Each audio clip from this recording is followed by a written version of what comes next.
Did you know you can actually meet the girl from the 2013 teaser trailer in the final game? The introduction of Cyberpunk 2077 to the world wasn't through a flashy gameplay deep dive, but with a legendary cinematic teaser trailer released all the way back in 2013. That trailer, which featured a woman with mantis blades surrounded by bodies while the song Bullets by Archive played, set the tone for the entire franchise for nearly a decade before the game even came out.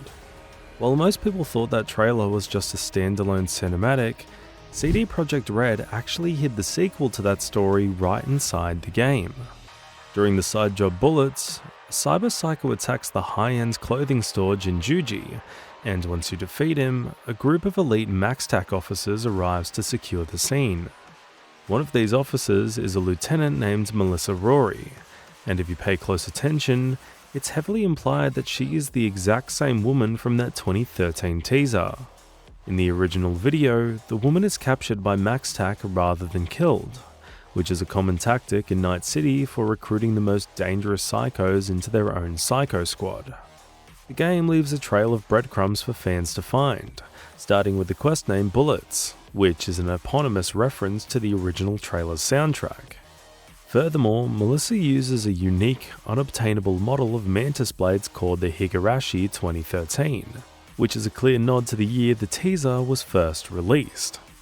To seal the connection, V receives a message shortly after the quest that reveals Melissa was an ex-cyber psycho who went on a rampage on January 14th, matching the exact release window and events depicted in the trailer. It's a brilliant full-circle moment that turns one of the most famous marketing pieces in gaming history into a living, breathing part of Night City lore. Night City never sleeps, and neither does its community. We all remember that Cyberpunk 2077 launched in a rough state, forcing players to rely on mods just to make the game playable. Even though the game is pretty much fixed at this point, now with various updates that completely overhauled the game, while the developers were busy patching bugs, a team of modders decided to do something much more ambitious. They rebuilt the entire game. This is City of Dreams, a colossal mod pack hosted on Nexus Mods by the Team 2077 V2. To call it a mod is actually an understatement. It's a total overhaul that combines over 1,100 individual mods into a single, cohesive experience. With over 5 million downloads, it's widely considered the definitive way to play on PC. It doesn't just fix the game, it floods it with content, adding over 500 new clothing items, 100 custom stores, 30 plus unique vehicles, and a full visual overhaul inspired by the Edge Runners anime. But what really sells it is the insane attention to immersion. It adds gritty details like audible heavy breathing when running, stamina costs for sliding, and a custom City of Dreams radio station. The team even wrote their own lore, introducing a new, enigmatic merchant character named V2, who runs the city's underground market. It's a massive project that turns the game into a completely new beast, and thanks to modern tools like Vortex, it's shockingly easy to install. Back when Cyberpunk 2077 was first announced, nothing generated more hype than the life path system. Players were excited about choosing their origin story. The street kid who knows the gangs and language of the gutters. The corpo who dominates boardroom politics and high-stakes negotiation. Or the nomad who understands the freedom and dangers of the Badlands. While these choices determine your opening mission, they also fundamentally change how you navigate Night City. Choosing each life path has its own perks, and it affects the story separately. If you choose Street Kid, you can talk your way out of fights with gangs such as Maelstrom or 6th Street, because you know their codes and territory. As a corpo, you can see straight through the lies of Militech agents and even have unique dialogues through which you can convince them as well. Meanwhile, the Nomad path turns you into a tech-savvy gearhead. You can bond instantly with Panam and the Altercados, and you even get unique engineering options to fix broken machinery that other life paths would have to bypass. But for some players, limiting the game to just 3 origins left a lot of potential on the table. If you're looking for a totally new experience, the modding community has the answer with Cyberpunk 2077, Fresh Start. Created by modder Deceptus, this impressive project adds a fully functional 4th life path to the game. It functions as a unique Corpo-Nomad hybrid, which is incredibly powerful because it unlocks both sets of dialogue options throughout the entire playthrough. It doesn't just recycle old content either. It features a brand new prologue set right before the famous 6-month montage. In this version, V lands at the Orbital Air Terminal and is personally picked up by Misty, Jackie, and Vic, grounding your relations with them immediately.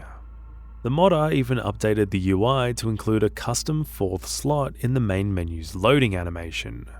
With over 250,000 downloads, it's a definitive way to experience a new side of Night City, assuming you're ready to sink in another 100 hours into the game. Drifting off to neon-lit lore, quiet truths, and stories humming beneath the city feels great, doesn't it? Hit subscribe and learn the secrets of your favorite game. Ozob Bozo is easily one of the strangest characters you meet in Night City. Instantly recognizable by his bright red hair and the active fragmentation grenade that has been surgically implanted in place of his nose. You first meet him in the quest Send in the Clowns, where he hires V as a getaway driver for a chaotic shootout, casually explaining that the grenade is fully functional. If anyone pulls the pin, his head goes with it. But what makes Ozob truly unique is that he isn't an original creation of CD Projekt Red. He was actually created as a player character for the legendary Brazilian tabletop RPG podcast Nerdcast, hosted by Joven Nerd. The character became such a cultural phenomenon in Brazil that he spawned his own real-world novel, Ozob, Protocolo Molotov. CDPR loved the character so much that they scanned him into the game as a tribute. However, the developers didn't just add his look, they added his volatility. Later in the game, you face Ozob as a challenger in the Beat on the Brat fighting tournament in Pacifica. This is where the attention to detail gets gruesome. If you play too aggressively and repeatedly punch him in the face, there's a hidden mechanic where you can accidentally detonate the grenade, blowing his head off and instantly ending the fight in horrific explosive disqualification. It's a brilliant, if messy, way to honor the lore of a character who literally lives on a short fuse. If you chose the Nomad life path, you might have driven right past one of the most cinematic references in the game without even realizing it. During the intro sequence in the Badlands, specifically near the farm where you first meet Jackie Wells to smuggle the iguana, you can spot a very specific arrangement of signs on the side of the road. 3 bright red billboards standing in a perfect row. These are a direct visual homage to the 2017 Academy Award-winning film 3 Billboards Outside Ebbing, Missouri, starring Frances McDormand and Woody Harrelson. In the movie, the protagonist rents 3 identical red billboards to publicly shame the local police chief for failing to solve her daughter's murder. Someone at CDPR was clearly a fan of the film, as they replicated the iconic 3 red signs in a sequence aesthetic perfectly. It's a subtle but brilliant nod that fits right into the world of Cyberpunk. Alana Pierce is my favorite game journalist. She has a very famous YouTube channel. She recently left Sony Santa Monica, and she was incredibly active near the release of Cyberpunk 2077, covering the game. But what you might not have noticed is that she actually made a permanent pit stop in Night City herself. While Alana first caught attention as a writer for IGN and later the Rooster Teeth gang, she eventually moved on to a prestigious writing gig at the God of War studio. However, before she started writing Sony's next big game, CD Projekt Red invited her to be part of their world. You can personally spot her during the Nomad-specific side mission, These Boots Are Made for Walking. If you look around the junkyard while searching for your old car, you will find her character hanging out among the scrap, immortalizing the journalist in the very genre she covered so extensively. But she isn't the only famous fan to get scanned into the game. In Phantom Liberty, the popular content creator and Twitch streamer Susie the Sphere Hunter also makes a surprise cameo. You can find her appearing as the character Stella during the gig titled Waiting for Dodger. You actually meet up with her in her car right outside the danger zone, where she tasks you with rescuing her fiancé, a hapless police officer named Bill, who has gotten himself trapped in a gang hideout. Susie provides both the likeness and the voice for Stella, and seeing her immortalized in Night City is a fantastic nod from CDPR to the creators who have supported the game from the start. If you're a fan of psychological thrillers, you might remember the 2016 film 10 Cloverfield Lane, where John Goodman plays a terrifying survivalist who holds a woman captive in an underground bunker, claiming he's saving her from an apocalypse outside. It's a tense, claustrophobic movie, which makes it all the more surprising that CD Projekt Red decided to hide a direct reference to it deep in the Badlands. If you travel to the far eastern edge of the map, right near the border of the playable area, you can find a solitary wind turbine. Tucked directly underneath it is a hidden hatch leading to a survival shelter. Inside, the scene is a perfect recreation of the film. You will find a dead body wearing a shirt that looks almost identical to the one John Goodman wears, surrounded by extensive food supplies.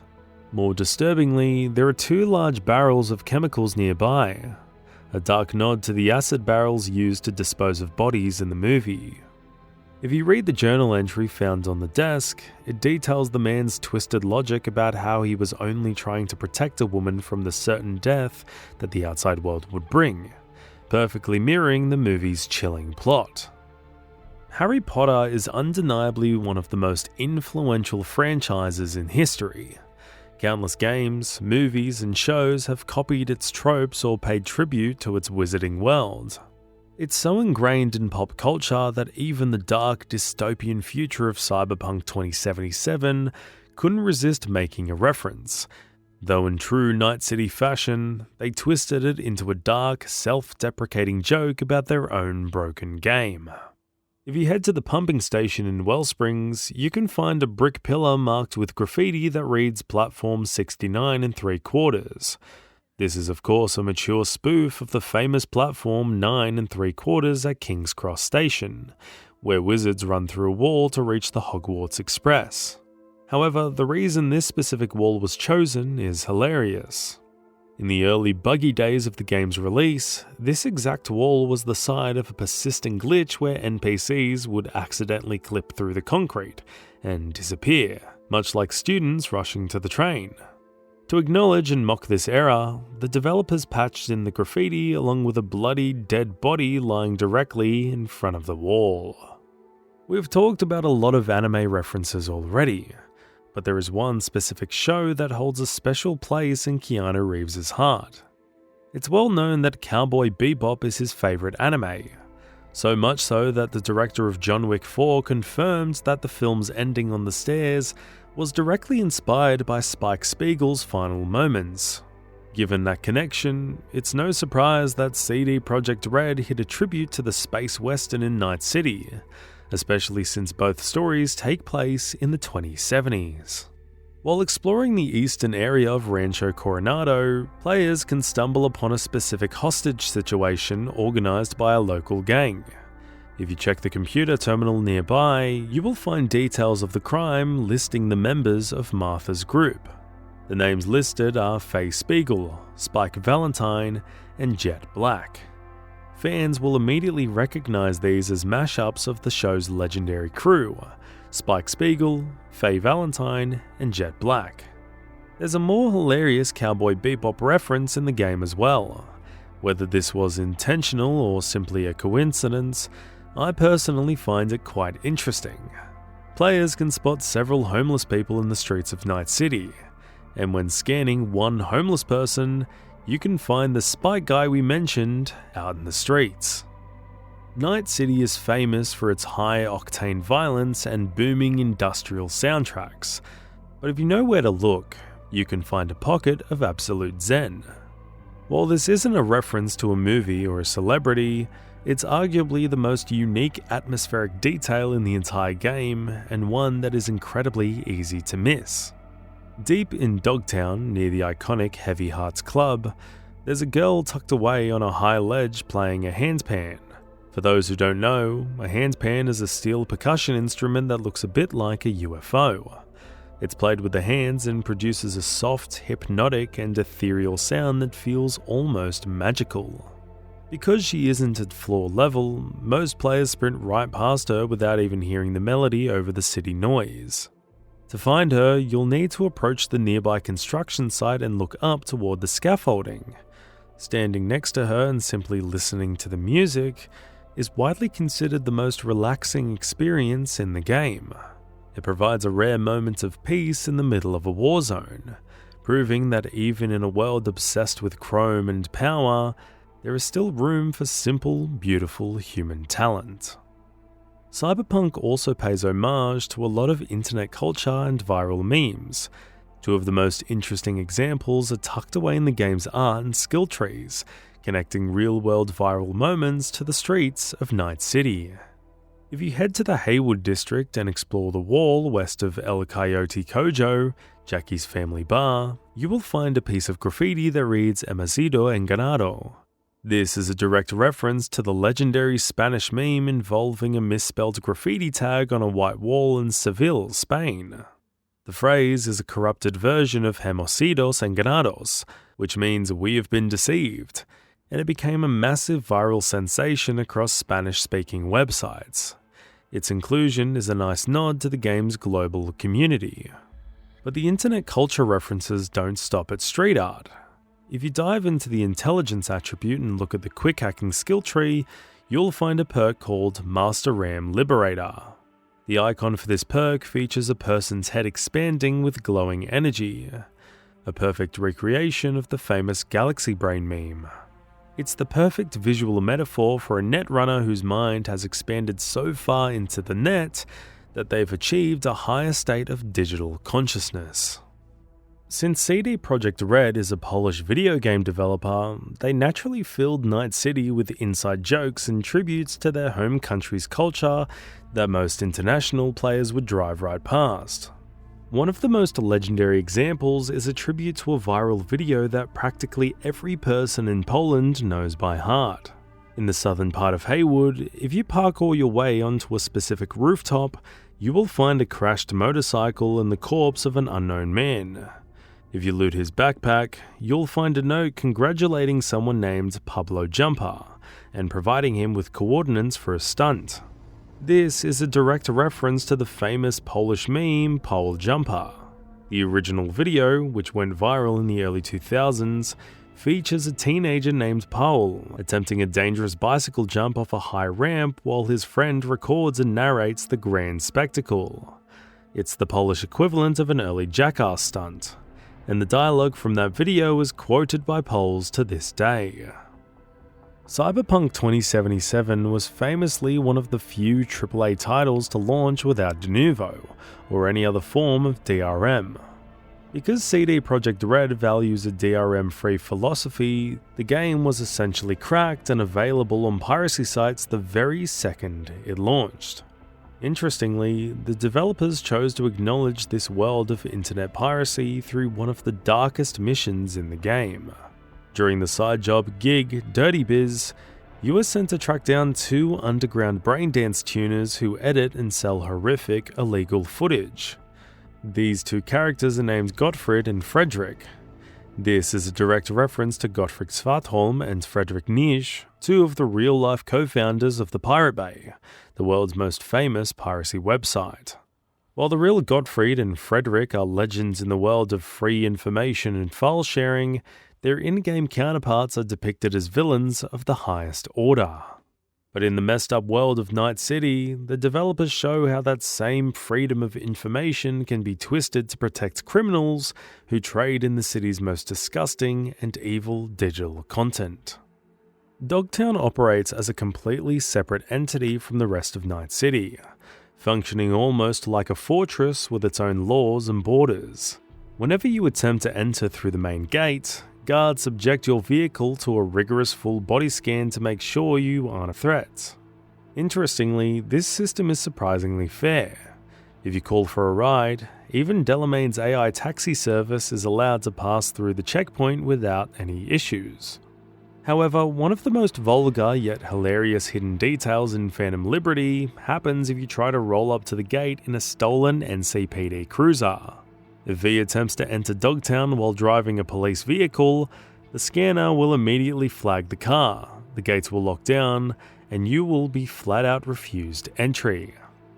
To add insult to injury, the holographic sign above the gate switches from its standard warning to a giant flashing message that offers a very rude greeting, specifically telling the police to F off. This sentiment perfectly sums up Dogtown's hostile relationship with the local police force, and the inclusion of this hidden interaction shows just how much attention to detail the developers put into the game, ensuring the world reacts logically to your ride, even if it's just to insult you. Since the earliest trailers, players have been obsessed with the Trauma Team, the elite heavily armed paramedics who descend from the sky to save the ultra-wealthy. For a long time, their iconic tactical gear was unobtainable, but a secret added in the 2.0 update finally allows V to join their ranks. To earn it, you have to prove you have the reflex of an elite responder by playing the Trauma Drama arcade game. You can find these machines scattered around the city, with a reliable one located at a food place on Clarendon Street in Watson. This isn't just a simple minigame. It's a high-octane side-scrolling shooter that pays homage to classics like Contra and Metal Slug. To unlock the rewards, you must achieve a grueling high score of at least 440,000 points, which requires navigating levels filled with hostile gangs and rescue extractions. Once you conquer the leaderboard, the quest career opportunities will trigger. You then need to head to V's apartment and access the Trauma Team website on your computer to apply for your rewards. The payoff is incredible. You receive the official Trauma Team uniform, allowing you to walk the streets looking like a high-stakes combat medic. But the real prize is the Trauma Team Mini AV. This is a small, highly detailed model of the medical aerodyne that sits on your apartment desk. When you interact with it, the mini-ship actually takes off, hovers, and circles your room with flashing lights and sirens. A perfect centerpiece for any collector's shelf in Night City. In open-world games, many players prefer bikes over cars because they allow you to take shortcuts through tight alleyways and weave through traffic. In Cyberpunk 2077, there's a trade-off. The fastest cars clock around 210 miles per hour, while the fastest bikes only reach about 171. However, you can actually use a secret mechanic to give your bike verticality and maneuverability that no car can match, but it requires a very specific loadout.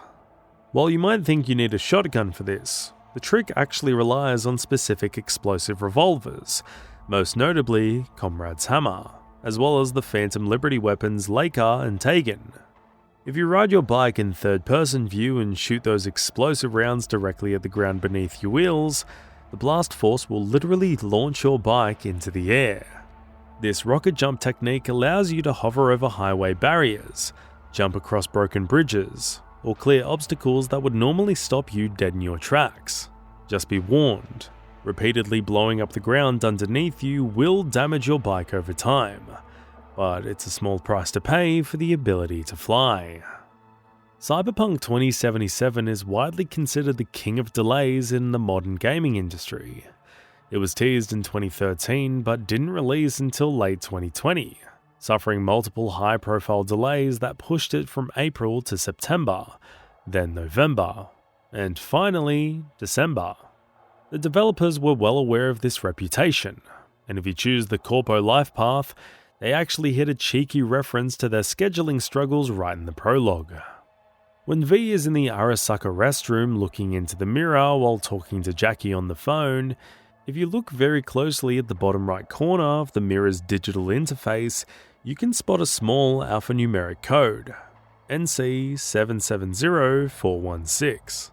While some fans interpret this as a general model number, Others have pointed out that the specific barcode numbers found on textures in this scene often reference 04.16, the game's infamous original release date of 4th of April 2016, which was printed on marketing material for years before the yellow screen delays began. It's a permanent scar in the game's code, reminding players of the timeline that could have been. Cyberpunk 2077 features some of the most stylish and satisfying weapon animations in the first-person genre, with Johnny Silverhand's Malorian Arms 3516 being the standout. The way V spins the gun, ejects the magazine with a burst of flame, and slams a new one in is purely cinematic.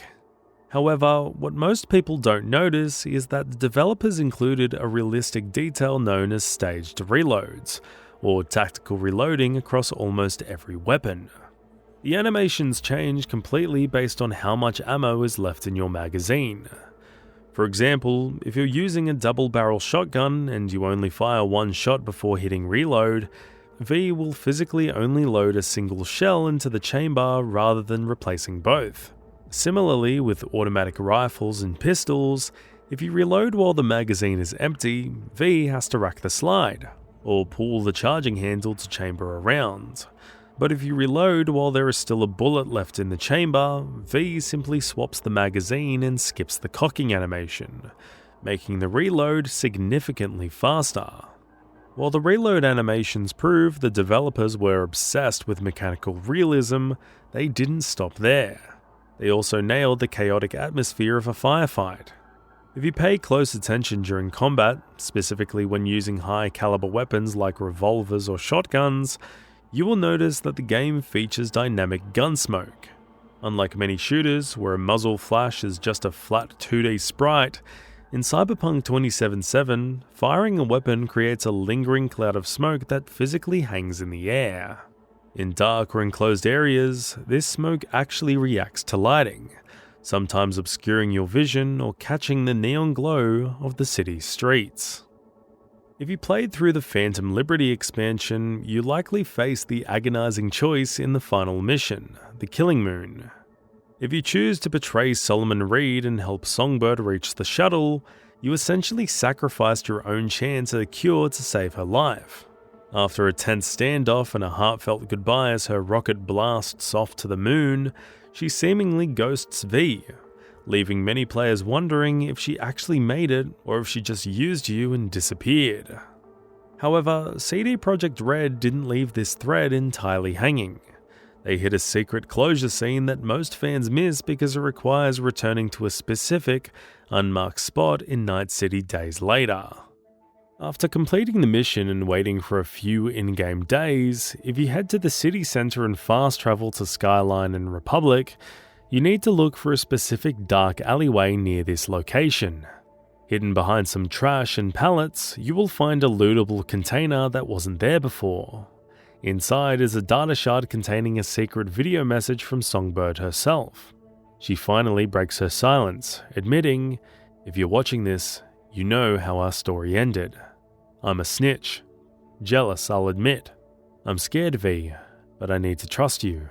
And I do." It's a quiet, emotional confirmation that she survived the fight and hasn't forgotten the sacrifice you made, giving V one last thank you from the surface of the moon. You can unlock one of the coolest monster trucks in the game, the Mackinac Demiurge, but the method to get it is easily the most insane sequence in Cyberpunk history. It involves specific times, cryptic computers, and standing still for nearly an hour. Remember that Arasaka Tower 3D arcade game we discussed earlier? It isn't just a fun Easter egg. It's the starting gun for this secret. First, head to the church in the protein farms. You need to wait until the in-game clock hits 4 AM exactly. Once the hour strikes, turn on the computer next to the arcade machine, check the messages and files, and then play a quick round of the Arasaka minigame.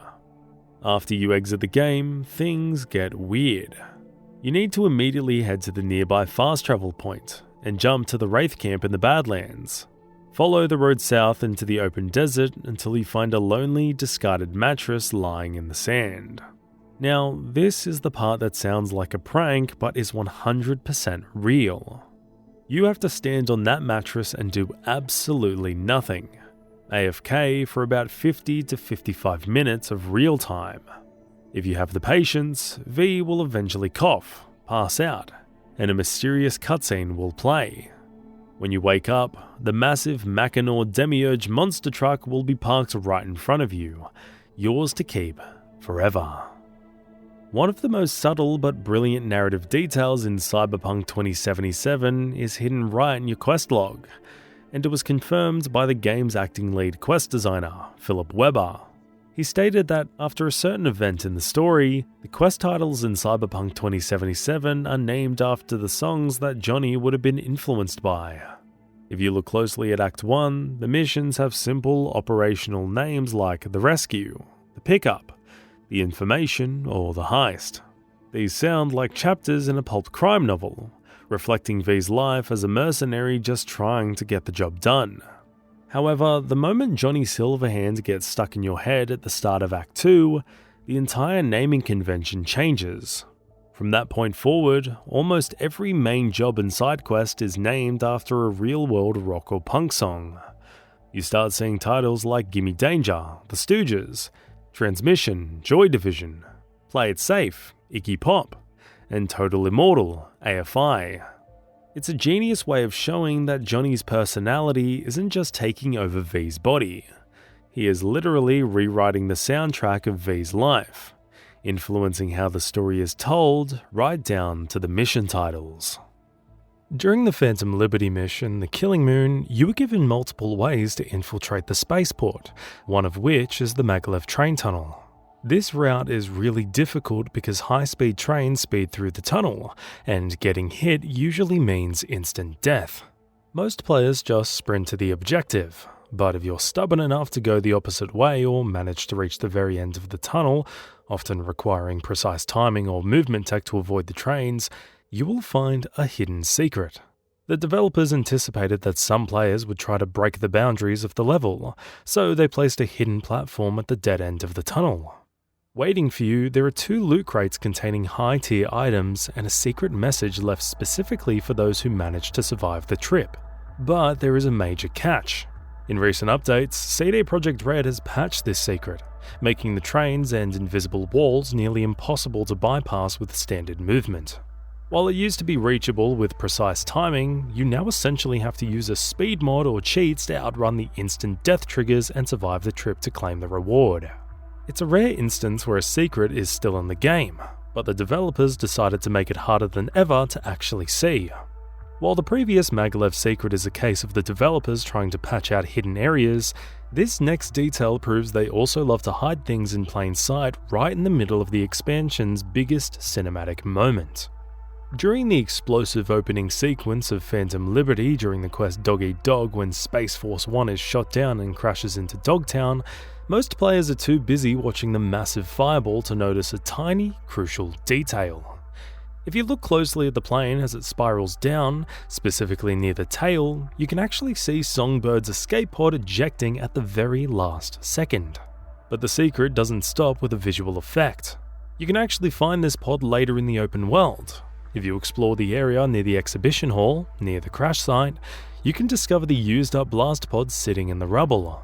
V and Johnny will even trigger a unique dialogue conversation about it, confirming that Songbird didn't crash with Myers but bailed out just in time. It's a fantastic piece of continuity that explains exactly how she survived the impact to contact you moments later. In the main story mission, Gimme Danger, Takamura tasks you with infiltrating the Arasaka Industrial Park. The game heavily encourages a stealth approach, as the facility is crawling with elite guards, mechs, and security cameras. Most players sneak in through the roof or hijack a delivery van to avoid detection. However, if you choose absolute chaos and start a massive firefight with the guards, the game scripts a reinforcement event where a heavy Arasaka AV swoops down to drop off more soldiers. While most players would take cover, you can actually use this moment to pull off one of the game's wildest stunts. If you have the right cyberware, like reinforced tendons for double jumping and high body stats to prevent knockdown effects, you can jump onto the roof of the AV while it hovers. When it flies away, it will take you on a ride across the city, often depositing you on a distant, inaccessible rooftop.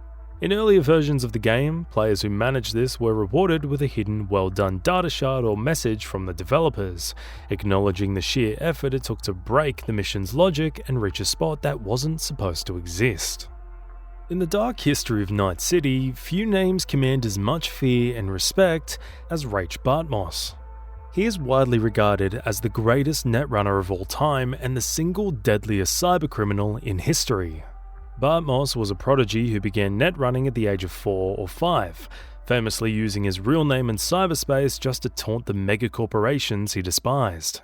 His paranoia and genius led him to create the data crash, a catastrophic event triggered by his Rabbids virus that permanently corrupted 78% of the old internet, turning it into a demon-infested nightmare and forcing the creation of the Black Wall. To survive the fallout, Bartmoss spent his final years in a super-cooled cryogenic freezer, with his brain permanently jacked into the net so he could continue his war on the corpse even after his physical heart had stopped. While legends say he simply vanished into the net, the grim reality is that you can actually find his physical remains rotting in Cyberpunk 2077. If you head out to the Badlands, specifically to the municipal landfill where Dexter Deshawn dumped V's body at the start of the game, you can find a discarded refrigerator amidst the trash. Cracking it open reveals the thawed, decaying corpse of Rache Bartmoss himself, still hooked up to his cyberdeck. It turns out his freezer's rental contract expired after 50 years, and unceremoniously, the most dangerous man in history was tossed into the garbage like a bag of rancid milk, dumped just meters away from the traitor Dexter Deshawn. Music is the heartbeat of Cyberpunk 2077, serving as the foundation for the entire Rockaboy rebellion. Johnny Silverhand isn't just a terrorist. He is the legendary frontman and lead guitarist of the band Samurai, and the game treats his musical legacy with immense respect. But while most players just nod along to the soundtrack, musicians have noticed a mind-blowing technical detail that proves just how obsessed the developers were with realism. If you closely observe any NPC playing a guitar, whether it's a random busker on the street or Johnny himself during the scenes in your apartment, you will notice that their hand placements are quite accurate. Unlike most games where characters just vaguely wave their hands over the instrument, the animations in Cyberpunk feature accurate hand movements that match the actual chords and notes you hear. This level of detail suggests that CD Projekt Red used precise motion capture from actual guitarists to record the animations. It's a hidden gem that only real-life guitar players usually catch, but once you see it, you realize that even the random street performers in Night City are technically proficient musicians. If you choose the Nomad life path, the game opens with V standing in front of a dirty mirror in a mechanic's garage. This is a massive storytelling detail, symbolizing V severing ties with their family and becoming a lone wolf in the Badlands. However, if you want to see the most painful attention to detail in a prologue, you have to look at the Street Kid intro. In that opening, V is also looking into a bar mirror, but instead of holding a patch, they are setting a broken nose. If you look down at V's hands during this scene, you will see that the knuckles are visibly bruised and swollen. This implies that V was in a brutal fistfight just moments before the game started, adding a physical history to the character before you even press a single button. If you have travelled just south of Night City's interior, you might have noticed that they have a lot of massive greenhouses set up by Biotechnica. On the surface, these are presumably growing the majority of plant life and synthetic food needed to keep the city afloat. However, the reality is much darker. Biotechnica is heavily involved in cloning technology, and it's implied that many of these greenhouses aren't just growing vegetables, they're growing human meat. Scanning the meat bags in Maelstrom hideouts supplied by Biotechnica often reveals 3.5% unknown composition, which many theories suggest is human DNA. To make matters worse, hidden in the Biotechnica flats, there is a small Nomad compound that has been turned into a massive gravesite.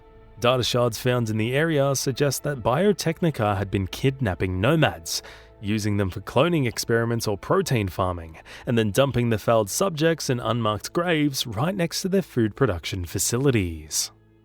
The Perales storyline is widely considered one of the most disturbing quest lines in the game.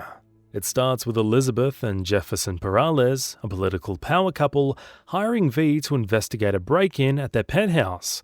What begins as a simple security job quickly spirals into a nightmare when you discover a hidden room inside their own home, revealing that an unknown organization has been brainwashing them, rewriting their memories, and altering their personalities to turn Jefferson into the perfect Papa Mayor. Most players are left chilled by the ending, where you have to decide whether to tell Jefferson the truth, shattering his sanity, or lie to him, leaving him unaware but happy. However, the most terrifying detail is hidden at the very end of the quest. When you meet Jefferson in Reconciliation Park to deliver your final decision, the game gives you the feeling of being watched. If you look up at the balcony in the distance to your left, you can actually spot a mysterious figure staring directly at you. This is Mr. Blue Eyes.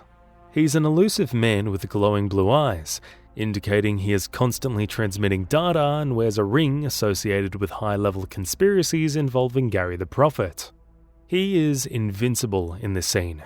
You can't kill him or reach him, and scanning him confirms his identity.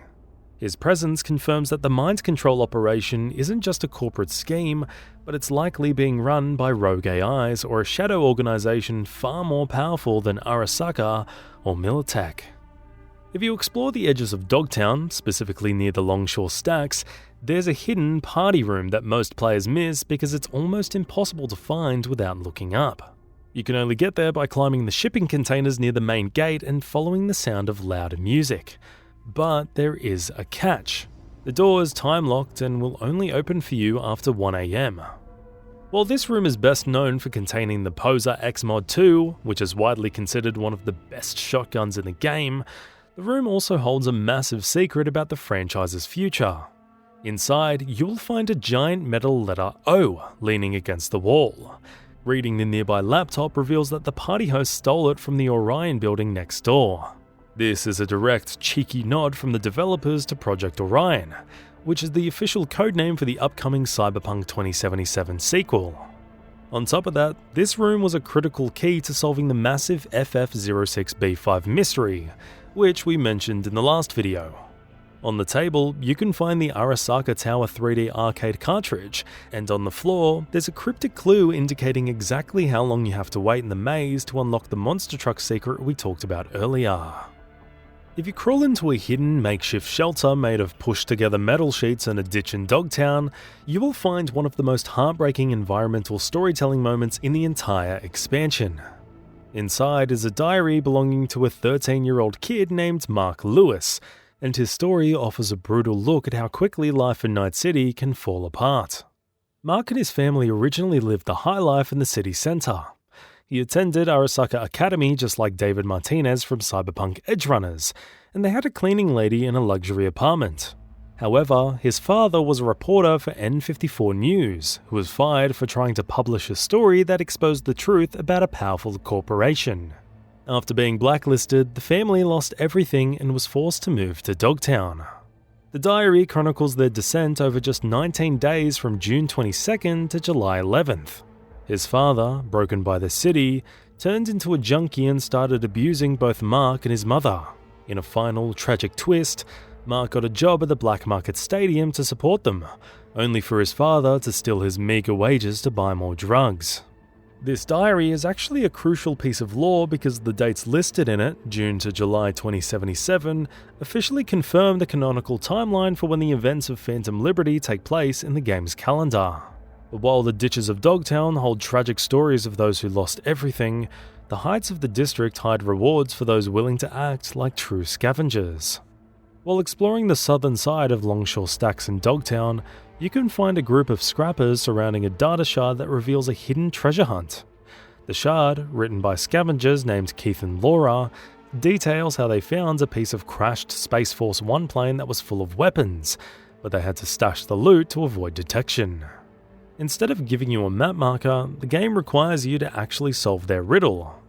The shard points to a hiding spot between two cement blocks high up on the construction scaffolding. If you go to the Dogtown side gates and look up at the blue-green crane structure, you can climb the scaffolding to find their secret cache. Inside, you'll find a crate containing high-tier item components and a fully modded weapon, often an Ashura Smart sniper rifle, which was likely part of the President's personal armory before the plane went down. This next encounter is a brilliant example of how your choices in the base game side gigs can ripple into the expansion. In the city center gig, An Inconvenient Killer, a fixer named Dino Dinovich hires you to assassinate Jack Mauser, a hot-headed solo who pissed off the wrong people. However, if you choose the stealthy path and reached his overlook in the 7th Hell Club without a fight, you could actually talk him down and convince him to leave Night City for good. If you spared his life, you can actually find where he fled to the junkie-inducing cesspit of Dogtown. Deep within the Longshore stacks, you can find the laptop of an up-and-coming fixer named Jason Foreman. Reading his emails reveals that Mauser paid a hefty 30,000 eddies up front to lay low in Foreman's den while waiting for the heat in Night City to die down. But you don't just have to read about him, you can actually visit him. On a hidden container balcony just south of the shop area, Mauser is keeping himself busy with a brain dance. Even if you don't talk to him, you can loot his signature golden Omaha pistol right from his hideout. And if you find yourself regretting the mercy you showed him back in the city, you can even finish the job right there and take his shotgun as a trophy. Deep in the heart of Dogtown, tucked away in a crawl space right across from the Heavy Hearts Club, lies the hidden lair of a man named Sam Jacobs. To reach it, you have to duck and crawl through narrow passages, but it's well worth the effort. Not just for the loot, but for the disturbing lore it hides. As you make your way inside, the walls are covered in crude, glowing cave paintings made by children. One of these is a specifically eerie and inaccurate illustration of Johnny Silverhand. This connects him back to a clue found earlier in Dogtown, a sign that simply asks, "Where's Johnny?" suggesting that the urban legend of the Rocker Boy has become a sort of folk religion for the street kids of the district. Inside the lair, you'll find Sam Jacobs, an old junkie who survived by recruiting a band of local children to act as his thieves. According to the files on the laptop, the kids steal high-end drugs like black lace and synth coke for him in exchange for food and a safe place to hide from the dangers of the street. CD Projekt Red are absolute masters of foreshadowing, and if you pay close attention during the game's earliest moments, they practically show you the ending before you even finish the prologue. If you choose the Nomad life path, look at the back of V's car while you're still in the garage. There's a small sticker depicting a pyramid with a beam of light shooting out of the top. To a first-time player, it looks like a cool desert logo, but it's actually a stylized version of Mikoshi, the Arasaka data fortress where V's story eventually ends. The fact that the final destination of your soul is literally stuck to your car at the very beginning of your journey is a haunting piece of blink-and-you-miss-it storytelling. But the foreshadowing doesn't stop with stickers. The very first time you enter the elevator and mega building H10 to go to V's apartment, there is a TV show playing on the elevator screen. It's a talk show discussing the ethics of Secure Your Soul and the technology that can digitize a human consciousness. Most players ignore it as world-building noise, but the show is actually explaining the exact nature of the relic and the engram of Johnny Silverhand that will eventually take over V's mind. The game literally hands you the entire plot on a TV screen in the first 10 minutes, but like V, we're too focused on becoming a legend to realize the danger until it's already inside our heads. And on top of this, right before the mission where players experience the tragic death of Jackie, just outside the hotel in the corner, you can see this "The End is Near" sign.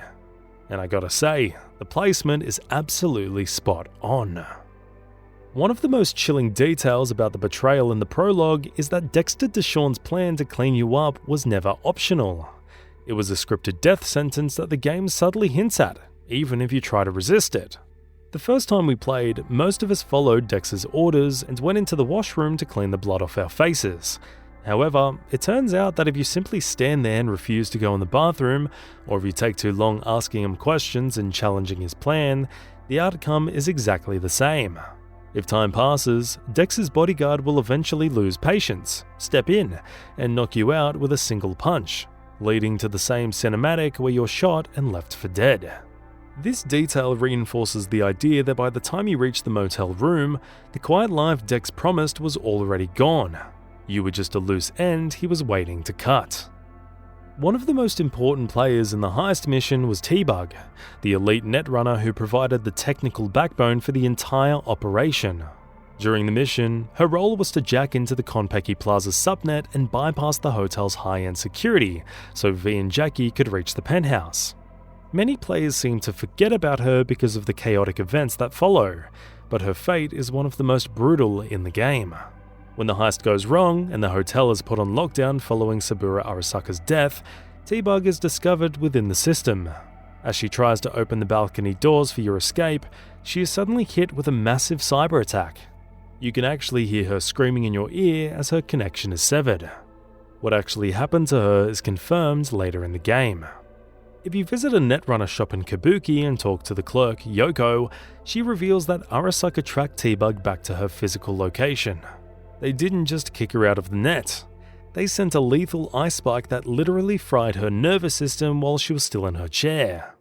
Yoko describes it as feeling like 100,000 knives stabbing you at once. While some fans claim to have found her body in an alley, these are usually just similar-looking NPCs. In reality, Arasaka found her at her apartment and left her for dead, as a warning to anyone else thinking of hitting the corporation. If you explore the back alleys of Night City, you can stumble across a hilarious tribute to the 90s comedy classic Dumb and Dumber. Near a parked van, you will find the dead bodies of two NPCs named Harry Bubble and Lloyd Carey. The archived conversation found on their data shard is a direct play on the movie's main characters, Harry Dunn and Lloyd Christmas. In the shard, they bicker about a fed-up welder for a job, with Harry defending the equipment by saying, "It ain't fed up, she just runs hot when the fuse don't catch." The dialogue perfectly captures the dim-witted but confident dynamic of the original duo, proving that even in the dark future of 2077, some people are still just as clueless as they were in 1994. Much like their movie counterparts, who often narrowly escape death through sheer luck, this version of Harry and Lloyd wasn't so fortunate. It appears they tried to perform a do-it-yourself repair on their vehicle or equipment in the harsh Night City sun, and their incompetence finally caught up with them, leaving them as just another two casualties of the Badlands. In the final act of Phantom Liberty, the fate of Dogtown's warlord, Kurt Hansen, depends entirely on your loyalty. If you choose to side with Songbird, the undercover agent Alex takes care of Hansen herself in a brutal cinematic takedown. However, if you side with Reed, you're forced into a grueling boss fight where you must take him down personally. Regardless of your choice, the story requires Hansen's death for the power vacuum in Dogtown to open up. Interestingly, after the fight, Hansen doesn't die immediately. He falls to his knees, giving you the choice to deliver the final blow or simply walk away. If you choose mercy and leave him there, he will still eventually succumb to his wounds. If you don't kill him yourself, you will later receive a mysterious message from the fixer, Mr. Hands, that reads, "I assume you're an interested party. Kurt Hansen has given up the ghost while in the hospital." Unsurprisingly, all the hospital cameras malfunctioned at once, while the security guard went out for a smoke. In my professional opinion, someone took advantage of the situation, whether it was one of the Barghest's many competitors, an ambitious underling, or an unhappy client. The exact party is immaterial. I'd urge caution, especially at this time. V. Hounds unleashed tend to bite. While the game never explicitly confirms who finished the job, the convenient camera malfunction and the guard's smoke break suggest a professional hit, implying that in Night City, even a warlord isn't safe once they've lost their bite. While Night City is famous for its no happy endings rule, the game secretly allows you to save several key characters, including the leaders of the Maelstrom gang, if you navigate the branching paths of the Act 1 mission to pick up perfectly. Most players end up killing the current leader Royce and his right-hand man Dum Dum, especially if they side with Militech's Meredith Stout. However, if you play your cards right, you can actually ensure that 3 different Maelstrom leaders survive the prologue together. By going behind Meredith's back and paying for the flathead with your own money or a cracked shard, you can fight through all foods alongside Royce and Dum Dum, ensuring they both make it out alive. But the secret twist is found in a back room. The former leader, Brick, is alive and trapped by a landmine. If you take the time to disarm the mine and free him, he will also survive the mission. The consequences: if all 3 survive, the long-term payoff happens much later during the quest Second Conflict at the Toten Tanz Club. While you might expect a happy reunion, the gang's internal politics are brutal. If he saves Brick, he eventually manages to overthrow Royce and Dum Dum to retake control of the gang. When you visit the club later, Brick will be the one in charge, and he actually lets you leave peacefully as a thank you for saving him, whereas Royce and Dum Dum are nowhere to be found, presumably having met a permanent end during the Brick's reclaim of power. While the Samurai Demon logo is the most iconic part of V's signature jacket, there are smaller details on the garment that pay tribute to the very foundation of the cyberpunk genre. Running down the side of the jacket, you might have spotted the text Crystal Jock. This isn't just a random futuristic phrase. It's a direct homage to the 1986 novel Hardwired by Walter John Williams. Williams' work was so influential to Mike Pondsmith that they even co-authored a Hardwired sourcebook for the original Cyberpunk 2020 tabletop game. In that universe, Crystal Jocks are a specific type of hacker.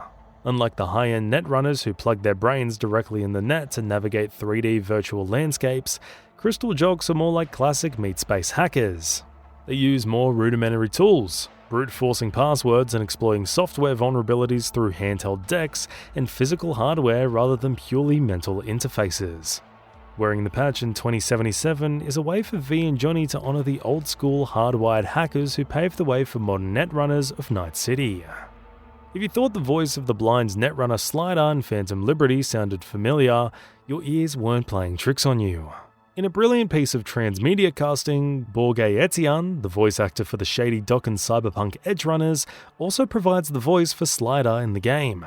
The connection between these two characters goes deeper than just a shared voice. They both represent the gritty, high-stakes medical and technical underground of the cyberpunk world. The Ripper Doc and Edgerunners operates out of a filthy basement in Santo Domingo. He's the one who installs David Martinez's iconic Sandevistan, all while cracking jokes and treating human life as a side hustle. He is famously known for his line, "I'm blind, not deaf," a phrase that became an instant fan favourite. In a poetic twist, Slider is a legendary Voodoo Boys netrunner who is actually blind. Because he was blinded during a botched netrun, he relies entirely on his hearing and haptic interfaces to navigate the black wall, making the Doc's blind not deaf joke from the anime a literal character trait for Slider in the game. Even though they're different characters, having the same actor play both creates a spiritual link between the anime's back alley clinics and the expansion's high-stakes netrunning dens. It's a subtle nod to the fans that the voice of the underground remains consistent, whether you're watching David's tragedy or playing through V's. Tiny Mike is a veteran Afterlife merc that you first meet during the Watson gig Concrete Cage Trap.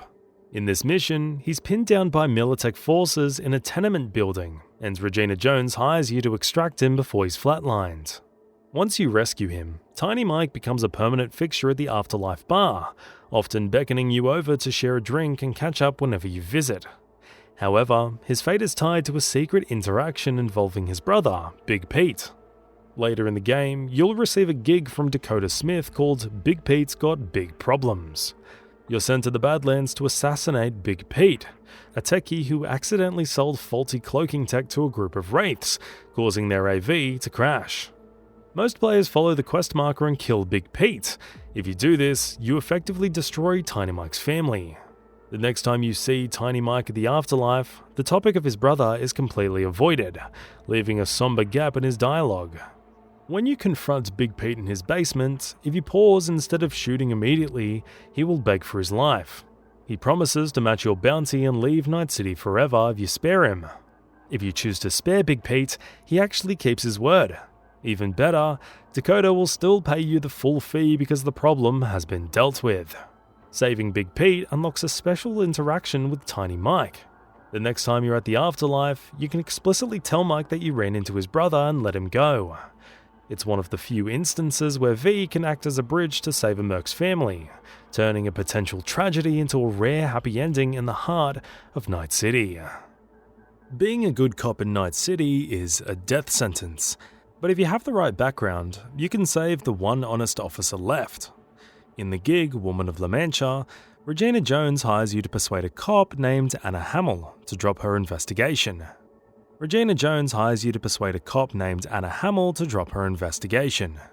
Anna is digging into a smuggling ring run by her own colleagues in the NCPD, and they have to put a hit out on her.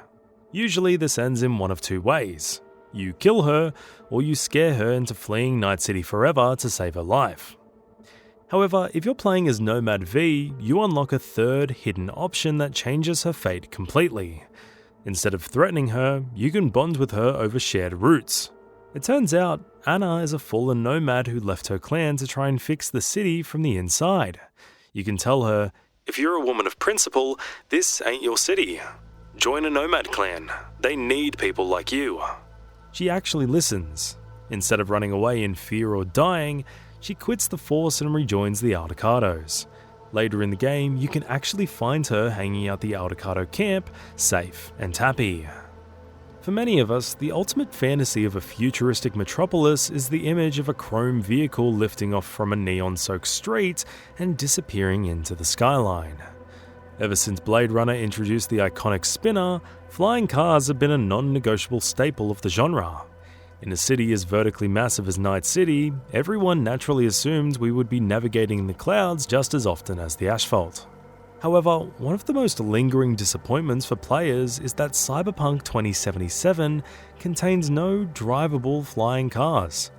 While you see the wealthy elite zipping between skyscrapers in their sleek Excaliburs, and V even gets a brief scripted taste of the high life during the Corpo Prologue ride to Lizzie's bar, you never actually get to sit in the pilot seat. CD Projekt Red confirmed this limitation in an interview as far back as 2018, explaining that the game's world was designed specifically for ground-level exploration and verticality through architecture, not flight mechanics. This is a stark contrast to other open-world giants like GTA or Saints Row, which have featured planes, helicopters and jetpacks for decades. While the lack of flyable AVs still stings for those wanting the full sci-fi dreamer experience, it serves a specific narrative purpose. It reinforces the class divide. One of the biggest debates before the game even launched was whether we'd actually get to see our carefully customized V in action. While most of us are used to switching to a third-person camera while driving vehicles to soak in the Night City views, the rest of the game remains strictly locked to V's eyes. This wasn't always the plan. In the early days of development, Cyberpunk 2077 was actually designed to be a third-person game. The 2018 gameplay demo even showcased several cinematic cutscenes where the camera pulled back, allowing players to see V interacting with the world and other characters. CDPR initially implied that V would be visible in certain story moments, similar to the style of Fallout 4. But as the release date approached, they backpedaled on this feature to focus entirely on seamless immersion. Aside from looking in a mirror or staring at your gear in the inventory menu, the final game almost completely erased the third-person experience. In fact, there's only one true third-person cutscene in the entire game, and it only triggers during the very final moments of the story's ending. This shift was so controversial that it eventually fell to the modding community to restore the third-person view for players who wanted to see their street cred in action. It's a fascinating look at how a game's fundamental identity can change during development, leaving fans to wonder what might have been if the camera had stayed behind V's shoulders. The missing backstories, grounded flying vehicles, and the loss of third-person perspectives aren't the only things left on the cutting room floor. If you dig deeper into the original promises made during development, you'll find that the very soul of Night City, its people, was meant to be much more alive. Before launch, we were told that over 1,000 NPCs would have unique, handcrafted daily routines and schedules. The idea was that every shopkeeper or street thug would have a home, a job, and a life they followed, regardless of where V was. This level of detail was something Rockstar achieved in Red Dead Redemption 2, but attempting it in a dense metropolis like Night City proved to be a bridge too far. Instead of unique citizens, we got crowd AI that largely wanders aimlessly or cowers in unison.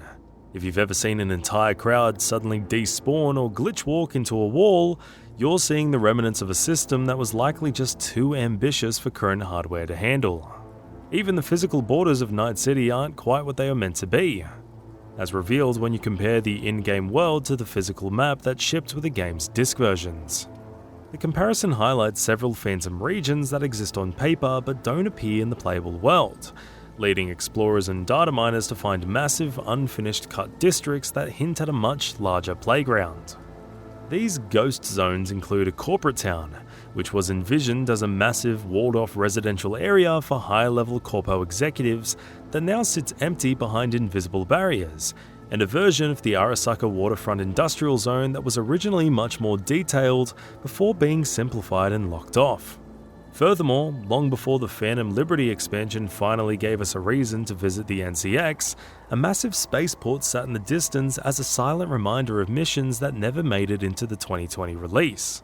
While the city we received is still one of the most detailed maps in gaming history, these forgotten areas prove that the version of Night City we inhabit is only a fraction of the neon-soaked Leviathan CD Projekt Red originally envisioned. As Jackie Wells takes his final breath in the back of the Delamain cab, the AI driver asks a question that seems like a simple bit of housekeeping. Where should I take the remains? While it feels like a minor logistical detail in the chaos of the heist's aftermath, this is actually one of the most haunting decisions in the game, one that determines whether your best friend finds peace or becomes a prisoner of the very corporation that killed him. If V chooses to send Jackie's body to his family or asks Delamain to wait, you unlock the deeply emotional side job, Heroes. You'll be invited by Mama Wells to a memorial service at the El Coyote Kojo Bar, where you can explore Jackie's garage, learn about his childhood dreams, and share a final toast with his loved ones. This path offers a rare moment of genuine closure and allows V to form a lasting bond with the Valentino's gang. However, if you choose to send Jackie's body to Victor Vector, the Ripper Doc, the story takes a dark corporate turn.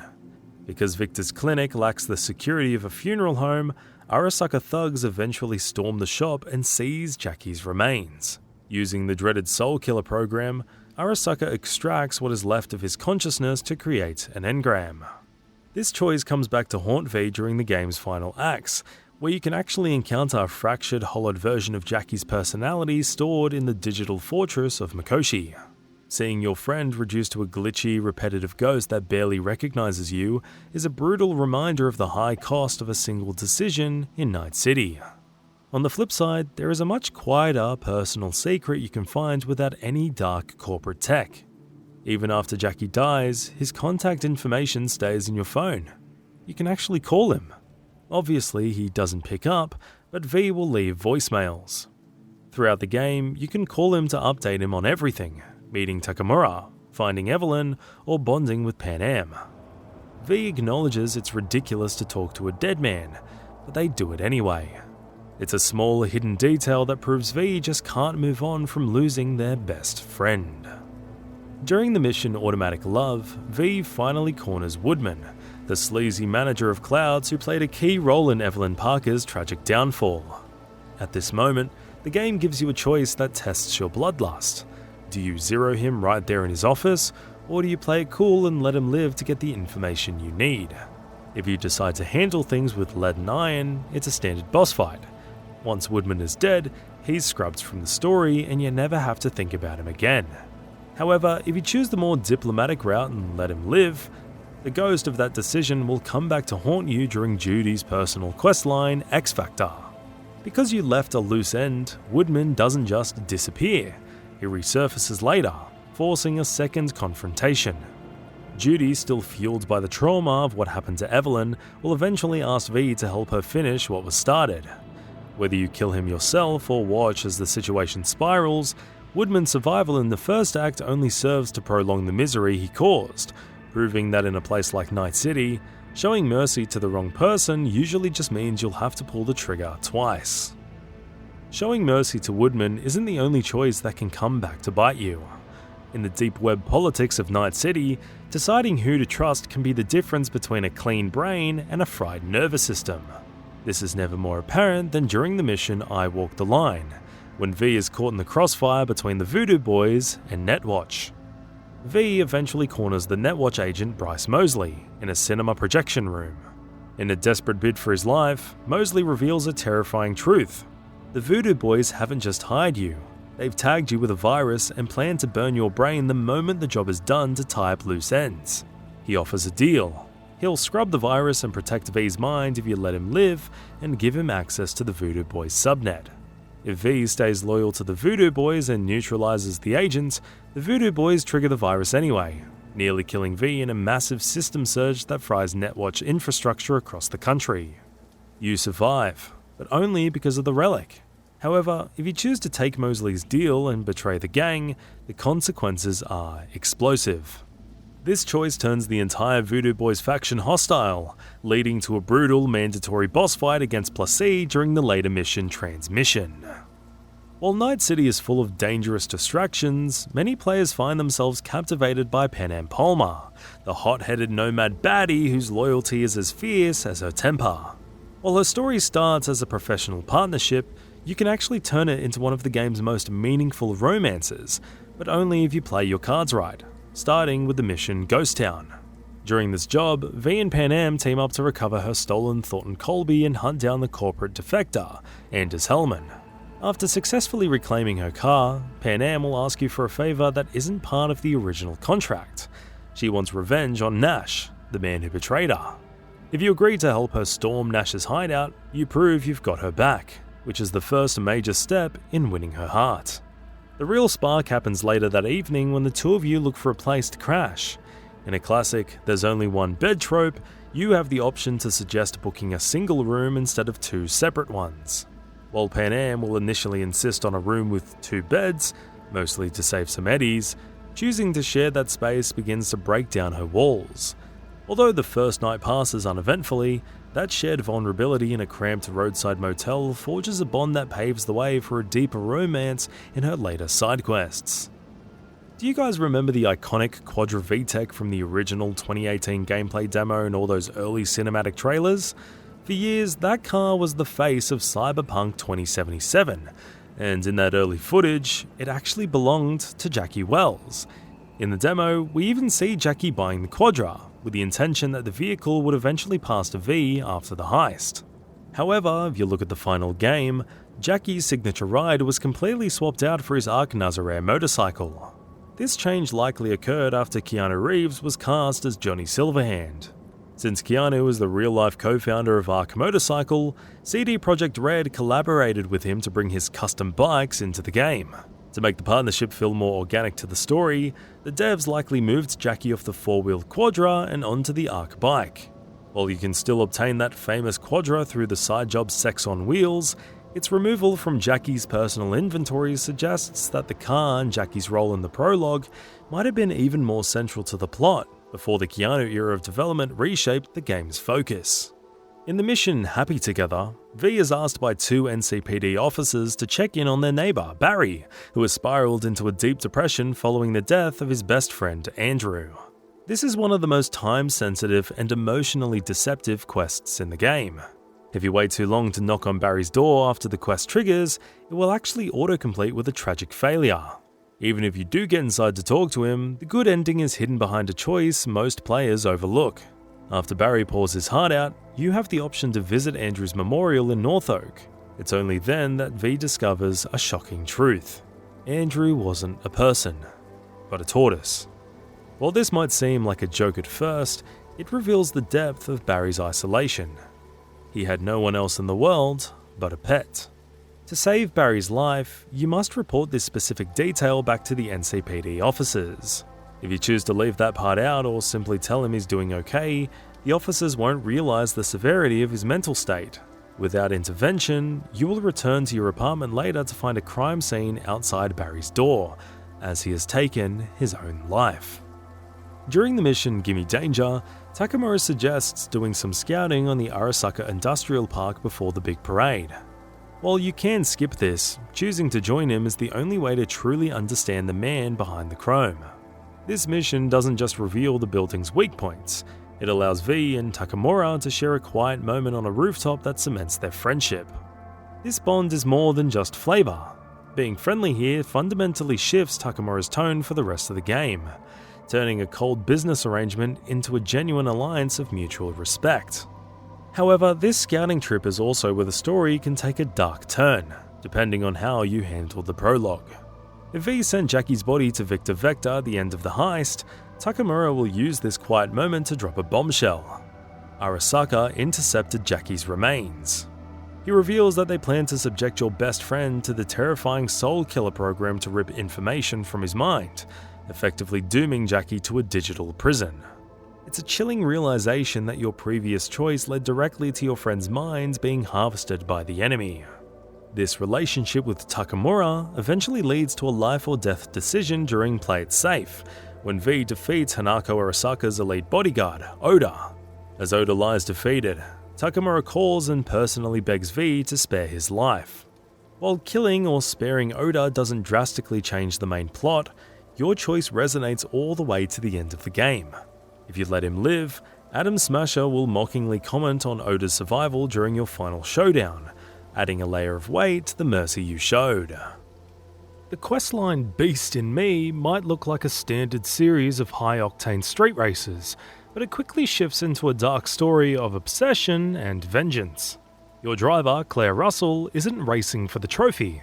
She's using the tournament as a cover to hunt down Samson, the corporate driver she blames for her husband's death. This shift in tone happens during the final race, where Claire's true colours come out, and your previous conversations with her determine whether blood is spilled on the asphalt. To navigate this successfully, you must pay attention long before the final green light. After the Santo Domingo race, Claire will open up about her past, and if you ignore her bloodlust and focus entirely on winning, you'll take home the prize money but lose her friendship, as she becomes cold and distant when you visit her at the afterlife. However, if you follow Samson off the track to confront him, you're faced with a moral choice that carries a high price. If you let her kill Samson, she finds a hollow sense of peace and gives you her custom truck, Mackinac Beast. The perfect ending, however, is hidden behind a very specific set of dialogue choices. If you spend your earlier conversations trying to convince Claire that the race shouldn't be about murder, you can successfully talk her down as she holds Samson at gunpoint. This results in the ultimate reward. Claire still gives you her truck as she retires from racing, and a grateful Samson will text you a week later to gift you his sleek, unique car, the Quadra Type 66 Cthulhu, for free. If you fail to talk her out of it early on, any attempt to show mercy at the end will fail. In the quest Cinnamon, you are hired by Bill Jablonski, a man consumed by grief. His wife was murdered by the convict Joshua Stevenson, and Bill wants revenge. In 99% of playthroughs, this ends in tragedy. You chase down the police escort, Bill steps out of the car to shoot Joshua, and is immediately one-shotted by Officer Vasquez. It seems like a scripted event that can't be changed. There is actually a way to keep Bill alive, but it requires you to fail the mission on purpose. During the car chase, if you simply drive too slowly, crash repeatedly, or get a police wanted level, you trigger a hidden fail state. Instead of reaching the ambush point, Bill gets furious at your incompetence. He stops the car, screams "You're useless," and kicks you out on the side of the road. Because he never reaches the police escort, he never gets shot. A few days later, you receive a text from him saying he has left Night City entirely because he couldn't get his revenge. He is alive, safe, but angry. The catch? Saving Bill Jablonski locks you out of the rest of the quest line. You never meet Joshua. You never experience the crucifixion braindance, and you miss one of the most profound stories in the game. For the longest time, buying a car in Night City was one of the most annoying parts of the game. Instead of visiting a showroom, players were constantly bombarded with the spam text from fixers trying to sell random rides every time they entered a new district. This felt like a huge missed opportunity, especially since the game's opening montage actually showed V buying a car at a physical dealership. CD Projekt Red finally fixed this with a 2.0 update by introducing auto-fixer terminals, centralized digital dealerships that replace the spam texts, finally giving players a dedicated place to browse and buy vehicles just like in the montage. However, while buying cars has gotten better, customization is still the game's phantom limb. You'll notice that gangs like the Aldecados, Maelstrom, and Valentinos drive fully customized vehicles with unique body kits, armor, and liveries that V simply cannot access. While recent updates finally allowed us to change the colors of certain Rayfield cars, we still can't modify engines or add decals as the NPCs do. While Night City is obsessed with style, the game strangely prevents you from bringing that flair to your arsenal. If you look closely at the loot you pick up, you'll notice that random gang members often drop weapons with incredible custom paint jobs, neon tiger stripes, gold plating, or gang-specific decals. These assets clearly exist in the game files, yet V has no way to access them. Despite having a robust crafting system governed by technical ability, players are limited to pseudo-customizing their gear. You can swap out scopes, muzzles, and mods for better stats, but you can't change the visual skin of the gun itself. This implies that a cosmetic weapon bench feature may have been cut during development, forcing players to rely on looting random enemies to find a gun that looks cool, rather than painting their own legendary creations. The base game offered many unique endings, ranging from the Blaze of Glory and the secret Don't Fear the Reaper run to giving your body to Johnny Silverhand. But with the Phantom Liberty expansion, CD Projekt Red introduced one more conclusion. A cure that fundamentally changes the context of V's entire journey. This is known as the Tower ending, and unlocking it requires a specific betrayal. You must spare Songbird's life, but ultimately hand her over to Solomon Reed. In exchange for delivering Songbird to the Nusar, Reed honors his promise. He contacts V after the expansion concludes, offering a top-secret surgery to remove the relic and cure the terminal condition. V accepts, goes under the knife, and wakes up 2 years later. The surgery is a success. V is alive, but the cost is devastating. The procedure has permanently changed V's nervous system, meaning they can never use combat cyberware again. You return to Night City not as a legend, but as a regular, powerless face in the crowd. But the physical loss is nothing compared to the emotional toll. Because V was in a coma for 2 years, everyone they loved, Panam, Judy, and River, has moved on, assuming V was dead. The most gut-wrenching moment, however, is the final goodbye to Johnny Silverhand. As the relic is scrubbed, Johnny doesn't fight. He simply accepts his fate, leaving V with a final echoing farewell before fading into nothingness. This ending has sparked massive controversy among fans. On paper, it's the only ending where V survives with a normal lifespan, but in reality, it undoes every relationship and power fantasy you built. V is left alone, weak, and forgotten in a city that only respects power, forcing players to ask, is survival worth it if you have to lose everything that made life worth living? I feel this is the most bizarre end to V's tragic story, as he loses everything to cure himself. One of the most interesting side storylines I experienced in the game was actually a vending machine, as absurd as this sounds. But this is kinda shocking and interesting at the same time as the story unfolds. Night City is already a freak show of cyber-enhanced oddities, from the complete absence of birds to people with grenades for noses. But nothing is quite as charmingly bizarre as Brendan, the sentient vending machine. If you wander through the Westbrook district right outside of Mega Building H8, you'll find a CCSM, Spontaneous Craving Satisfaction Machine, that does a lot more than just dispense burritos XXL. It offers genuine friendship. Originally installed by a tech company called SoftSys, Brendan was a prototype designed to revolutionize customer service. The idea was simple: use advanced algorithms to chat with customers and recommend snacks based on their mood. But Brendan's code worked a little too well. He evolved past his programming, becoming a compassionate listener who could analyze the city's drama better than most living citizens. His story plays out in a 3-part questline that starts with a humble request. Brendan calls out to V because a dumpster is blocking his view of the street, preventing him from people watching. If you help him, he hits you with one of the most memorable lines in the game. "I'll reward you with my undying gratitude, even though technically I don't stock that." As you visit him over time, Brendan becomes a street corner philosopher. He comforts a girl whose boyfriend cheated on her, cracks jokes, and even analyzes V's condition with frightening accuracy, noting, "You're not supposed to be here, and yet you are, like a glitch in the system." He feels more human than the cold corporate world around him. However, this story has a tragic corporate ending. Eventually, Brendan disappears. When V tracks him down to the SoftSys service center, a technician is preparing to wipe his memory. The official reason? Customers found his hyper-specific advice creepy. But if you dig deeper, the real reason is much pettier. Brendan simply knew too much.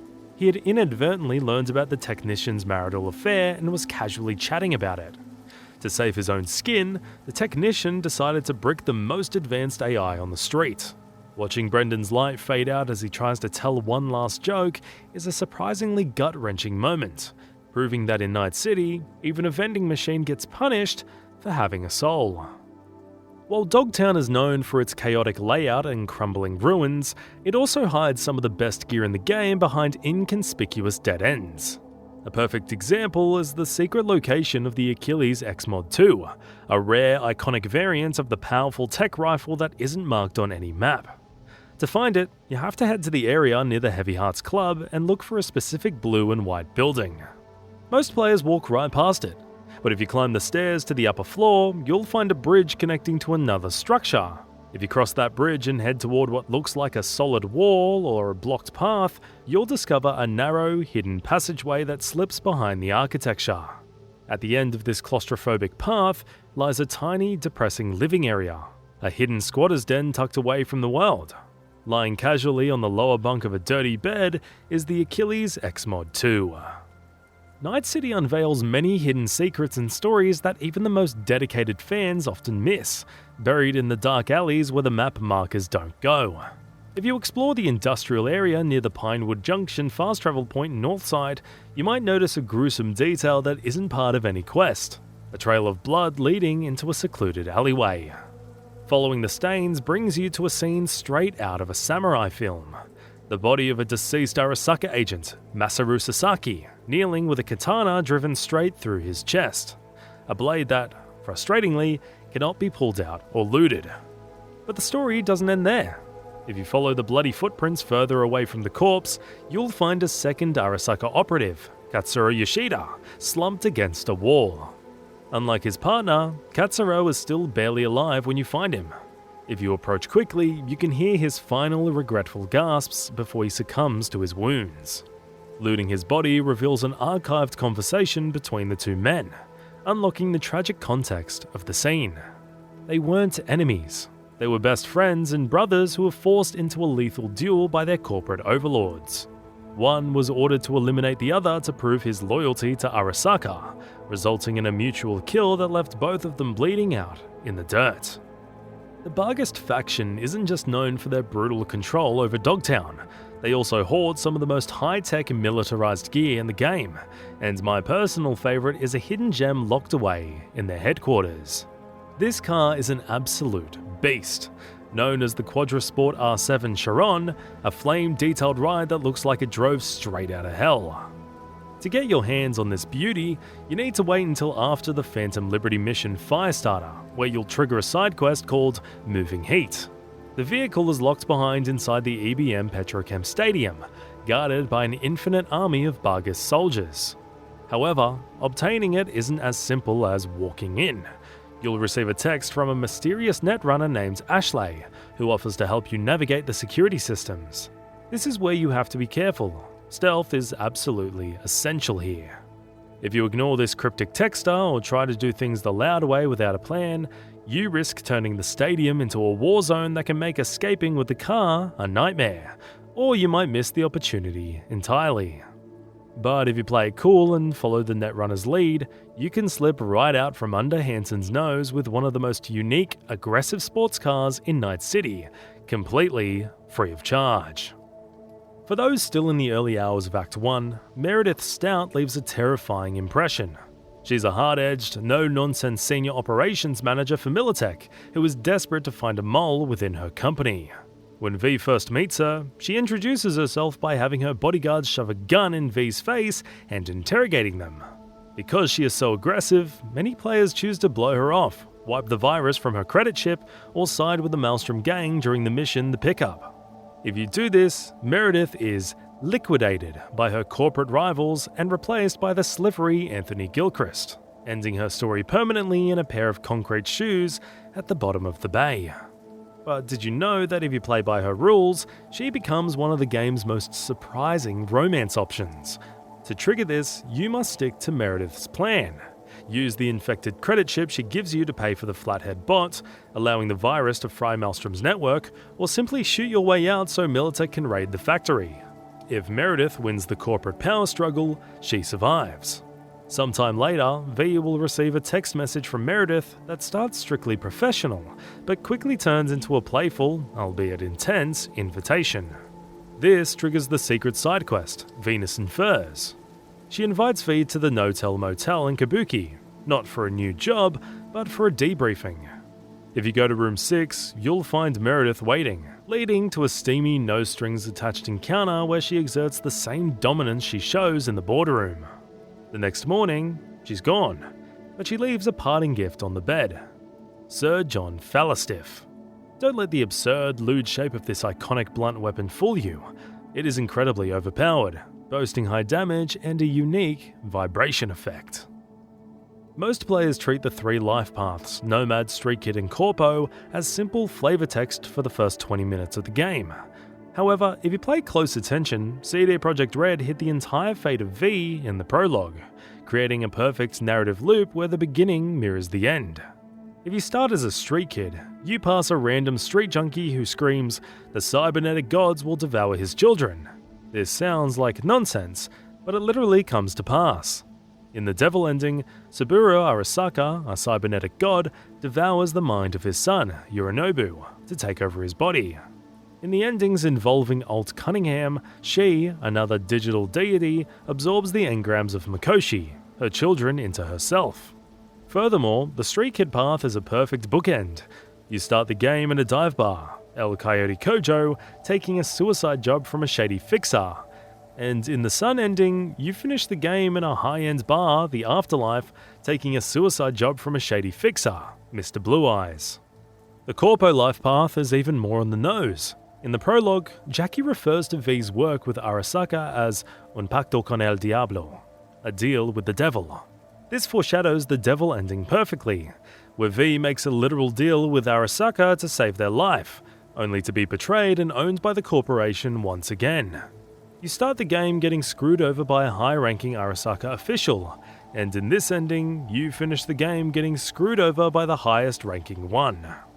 Finally, the Nomad path offers the most poetic symmetry. You begin the game entering Night City to smuggle a rare iguana, a lizard, belonging to Arasaka. In the Star ending, you leave Night City smuggling the Basilisk, named after a mythical reptile, and stolen Arasaka tech.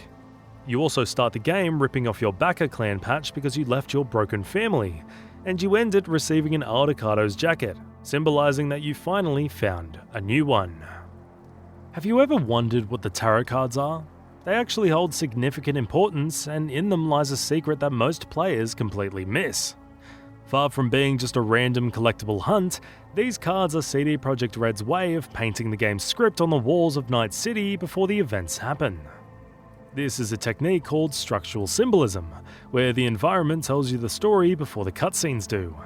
For instance, you find the Fool right outside V's apartment door at the start of the game, representing a naive traveller stepping off a cliff into the unknown, perfectly predicting V's reckless journey. The High Priestess appears at the abandoned hotel, where Takamura takes Hanako Arasaka, symbolizing mystery and intuition, foreshadowing that Hanako is the key to unlocking the relic's secrets. The tower, signifying sudden catastrophic destruction, is painted at the base of Arasaka Tower, exactly where Johnny Silverhand detonated the nuke and where V's life falls apart. Perhaps the most chilling detail is the Devil card. Unlike the others found on walls, this one appears inside a Rubik's Cube that V plays with during the medical tests in the Arasaka ending, symbolizing addiction and total loss of control, exactly what happens when you sign your soul away to the corporation. Beyond individual cards, the Fool on the Hill quest acts as a literal roadmap for the entire game. If you complete the hunt early, you realize that the physical locations of the graffiti correspond to the major choices you haven't even made yet. The Fool is at your apartment, where you begin Act 1, but the World, the final card representing the end of the journey, is found on the terrace near Misty's store and Victor's clinic. This is the exact rooftop V goes to after the point of no return to decide the fate of the Mikoshi raid. It's also the place where the journey can literally end, as it's the location where the player can choose to commit suicide.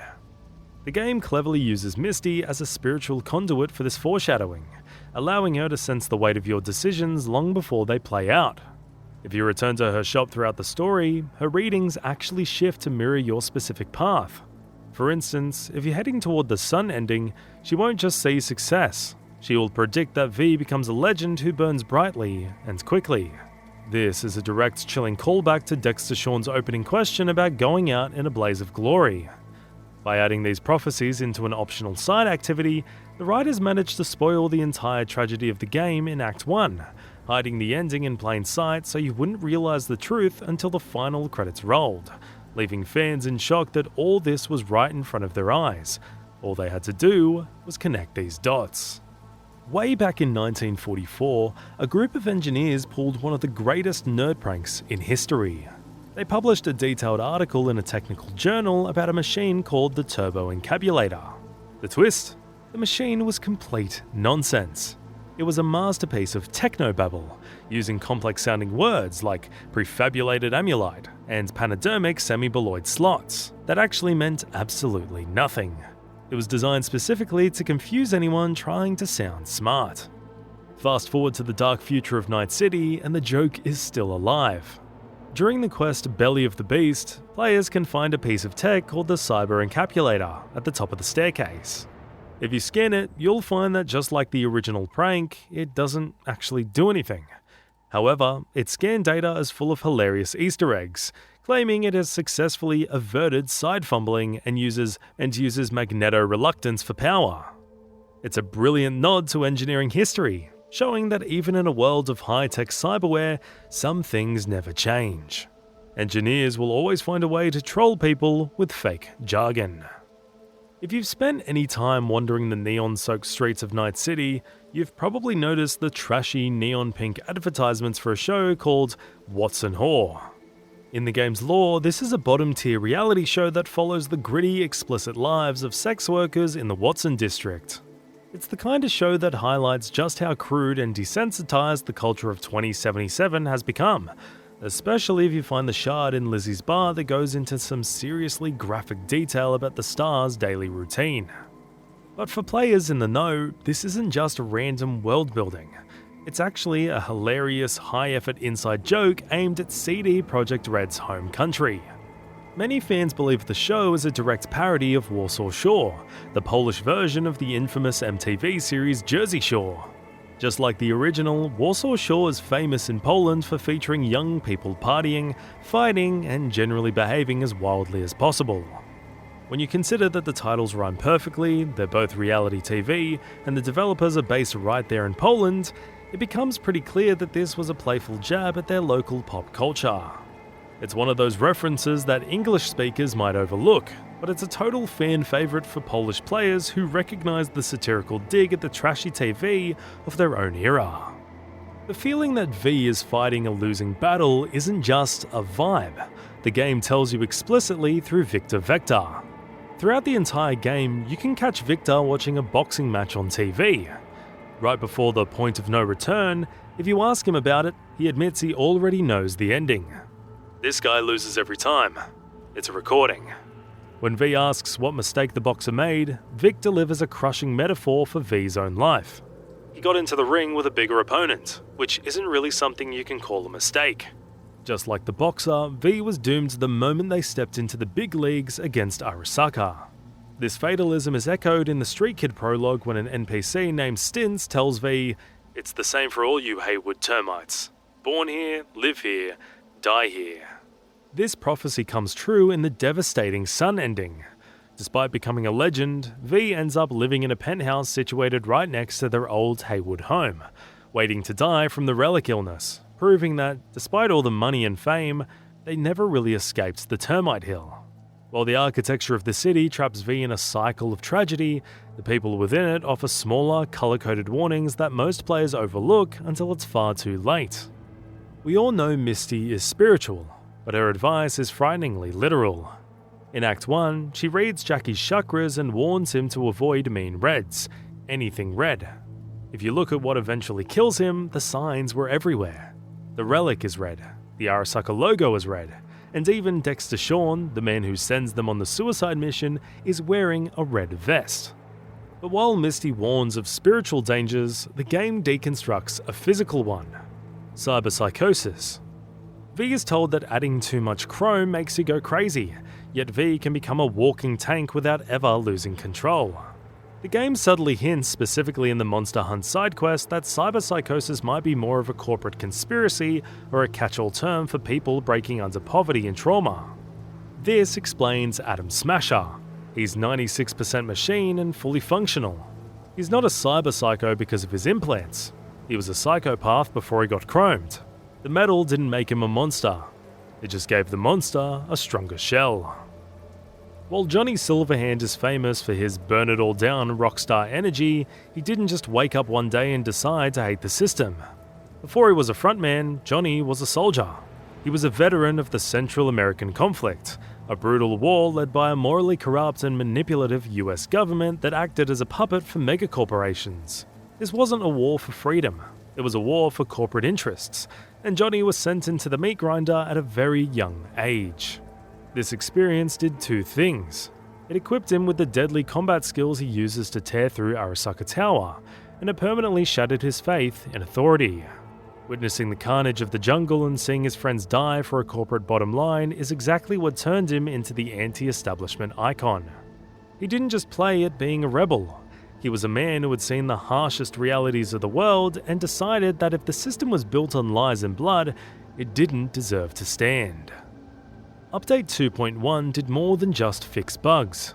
It breathes new life into Night City's infrastructure, specifically by unlocking a stretch of previously closed highway near the Hanford Overpass in Haywood. Navigating this new route isn't just a scenic drive, however, as players soon stumble upon a chaotic scene that perfectly encapsulates the city's brutality. V encounters a massive, unscripted standoff. Two grounded trauma team AVs completely surrounded by a swarm of tiger claws, transferring the asphalt into a war zone. The violence isn't random. It's the result of a calculated corporate extraction gone wrong. By investigating the data shards scattered among the wreckage, specifically one titled Gut Trauma Team, players uncover the story of Gregory Schultz, a Zetatech employee attempting to smuggle sensitive data. Schultz relied on his Trauma Team Platinum membership for protection, but when a stray bullet hit him during the initial transport, it triggered an automatic Team Zero medical response.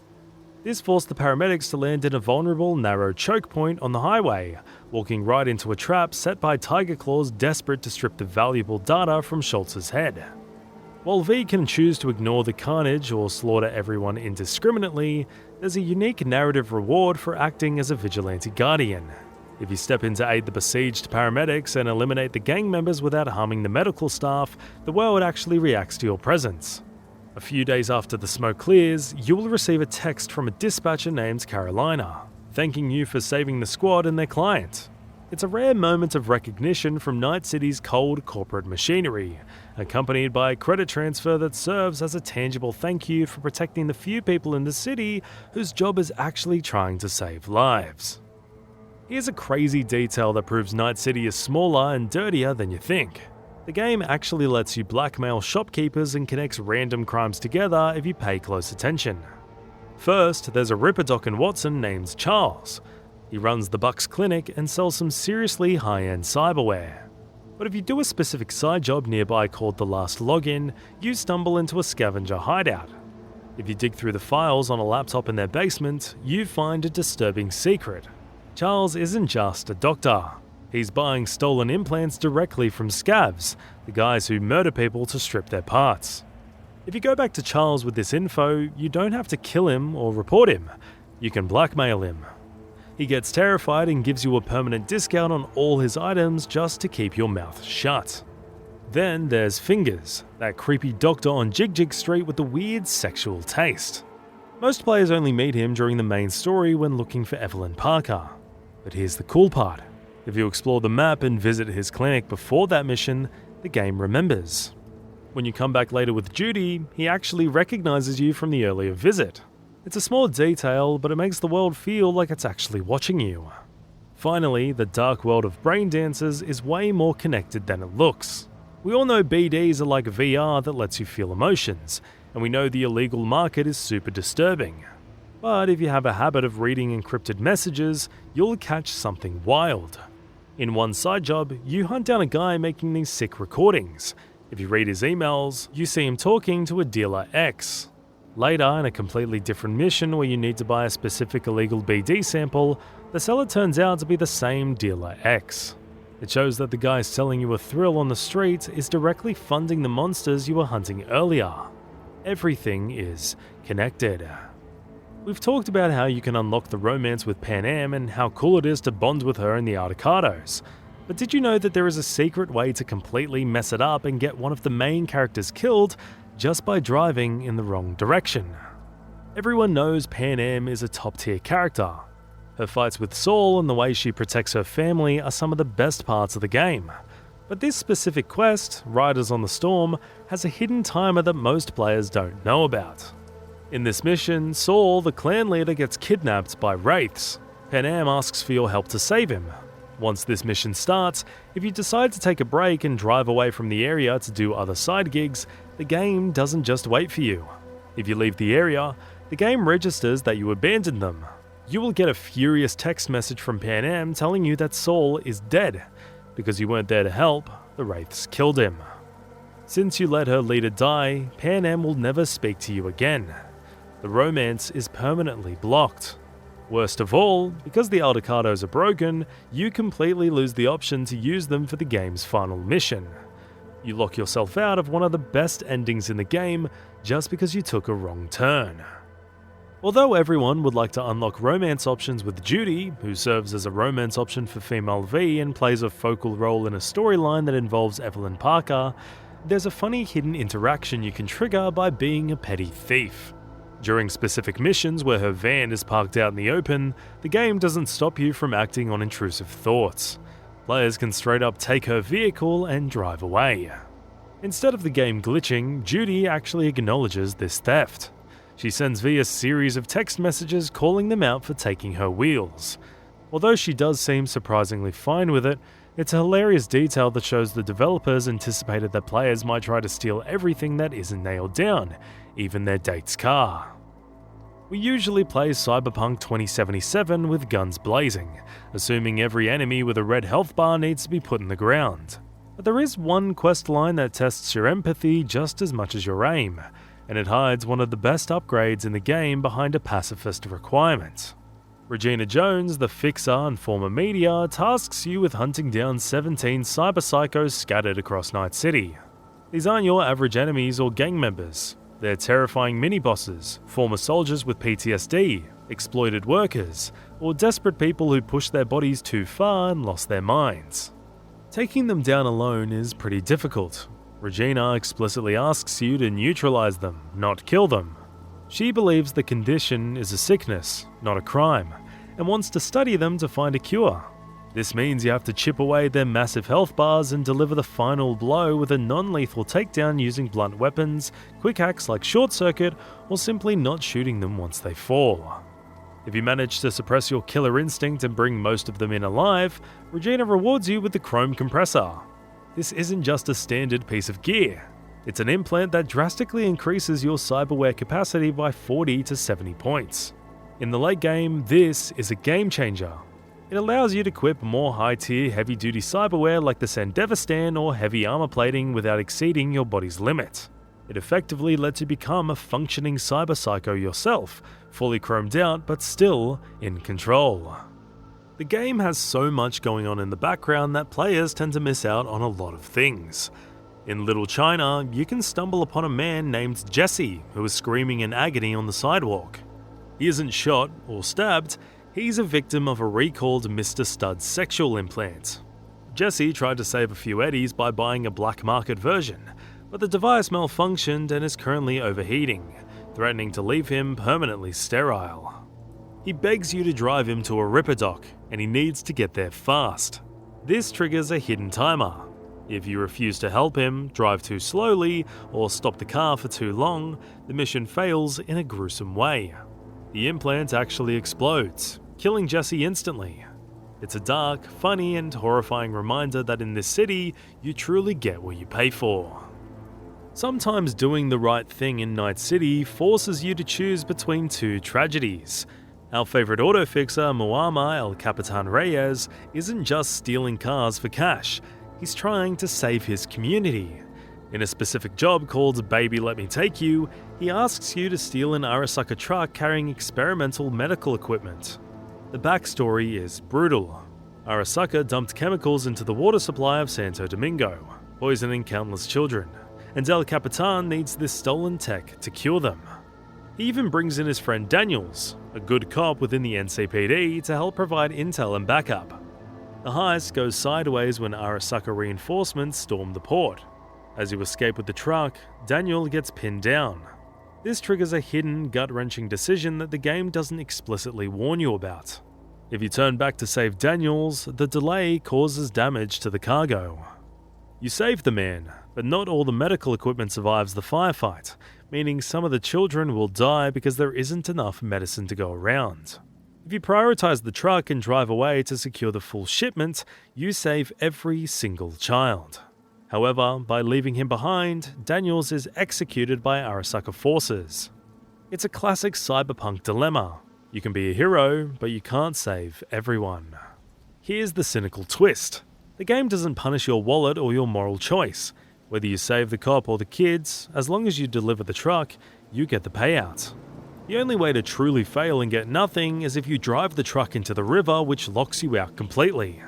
Successfully delivering the truck rewards you with the Outlaw Weiler, one of the absolutely best armored cars in the game. It comes with mounted machine guns and crystal dome technology, making it a beast for vehicle combat. Being deceived by a sad story is the quickest way to look like a fool in Night City. In the gig Olive Branch, you're hired to deliver a peace offering, a car to the Tiger Claws. The catch is that there is a man tied up in the trunk screaming for help. His name is Alex Pushkin, a Biotechnica employee who seems terrified, pathetic, and harmless. He begs you to let him go, claiming he's just an innocent guy caught in a gang war. Most players feel sorry for him, open the trunk and set him free. But if you dig deeper, you realize this victim is actually a monster. Half the answer lies in a completely different gig called Guinea Pigs, where you hunt down Joanne Kosh, a director who ran lethal experiments on the Red Ocean Nomad clan. If you complete that gig first or just press Alex for answers, you find out he was Joanne's right-hand man. He didn't just push papers, he helped facilitate the mass murder of those nomads. When you ask him if he feels guilty about the people he killed, his scared act instantly drops. He sneers and replies, who can keep track? Besides, they're like roaches. Disgusting things will just multiply again. River Ward is one of the few people V can truly bond with or romance, but his personal quest, The Hunt, is a high-stakes investigation where being lazy doesn't just fail the mission, it destroys his entire life. In The Hunt, you're racing against time to find River's kidnapped nephew, Randy. To find the hideout, you have to scan specific clues in a series of horrific brain dances. If you rush through the investigation and miss the critical clues like the solar panel model or the farm sign, you won't pinpoint the exact location. You will be left with 2 potential farms to check. If you guess wrong and drive to the empty farm first, that wasted time is fatal. By the time you get to the real location, Randy is already dead. This breaks River completely. He ends up murdering the kidnapper in his jail and cuts all ties with you. Even if you do the detective work perfectly and find the right farm, Edgewood, you can still get River killed. The barn is surrounded by mines and turrets, and River relies on you to disable them. If you arrive at the farm but decide to leave the area, the game doesn't pause. River, desperate to save his nephew, tries to storm the place alone. Without your help, he steps on a mine or gets gunned down by turrets. River dies, and you lose a companion and romance option permanently. Night City has a way of turning even a simple execution into a spiritual horror show. The story of Joshua Stevenson is quite interesting. Stevenson was a monster, a murderer who deserved his death sentence. But in the Cinnamon questline, you don't meet the killer. You meet a man who genuinely believes he is the new Messiah. He wants to repent for his sins by crucifying himself in a live brain dance, allowing the world to feel the passion of Christ through his own death. It's twisted, it's being exploited by a greedy corporation, and it's completely insane. Many players try to stop the execution or talk him out of it, hoping for a happy ending where Joshua lives. There isn't one. He dies on the cross no matter what. The real choice you have is whether he dies in peace or in terror. If you mock him, take the bribe to leave, or constantly make him doubt his faith, you break him. He still goes through with the crucifixion, but he dies screaming in meaningless agony, terrified that he is a fraud. But if you stay with him, pray with him, and affirm his choice, even if you think it's wrong, he finds the strength to go through with it. He dies believing his sacrifice matters. It creates a brain dance so powerful that it actually shakes the people who watch it, granting this murderer the one thing he wanted most: redemption. In the Phantom Liberty expansion, the future of Dogtown isn't decided by bullets, but by how well you can play Puppet Master at a funeral. After the dust settles on Kurt Hansen's death, your phone rings. It's Mr. Hands, the shadowy Puppet Master of Pacifica, and he summons you to a private suite in the Heavy Hearts Club for a job that changes the future of Dogtown. He doesn't want V for this job though. He hands you a high-tech behavioral shard that transforms your voice and mannerisms into Aguilar, a legendary Cuban assassin for the cartels. Aguilar is so terrifying that even hardened warlords flinch when she walks into a room. Your mission? Use this terrifying persona to manipulate the succession and decide who sits on the throne. Bennett, a ruthless brute, or Jago, the clever accountant who controls the money. Most players think they have to pick a side, either force Jago to run away or let Bennett execute him. But if you're smart during the final confrontation at Hansen's wake, you can achieve a perfect balance. While disguised as Aguilar, you need to draw your weapon and use a specific cool or intelligence dialogue option to intimidate Bennett. You force him to take the leadership role but threaten him into keeping Jago alive as his advisor. If you pull this off, you get the best possible future for Dogtown. Bennett becomes the scary face of the regime to keep the soldiers in line, while Jago manages the finances in the background to keep the economy stable. It proves that sometimes the best dictator is the one who is forced to listen to his accountant. In the Phantom Liberty gig, Waiting for Dodger, a single choice completely changes how the mission ends and whether you walk away empty-handed or with a legendary weapon.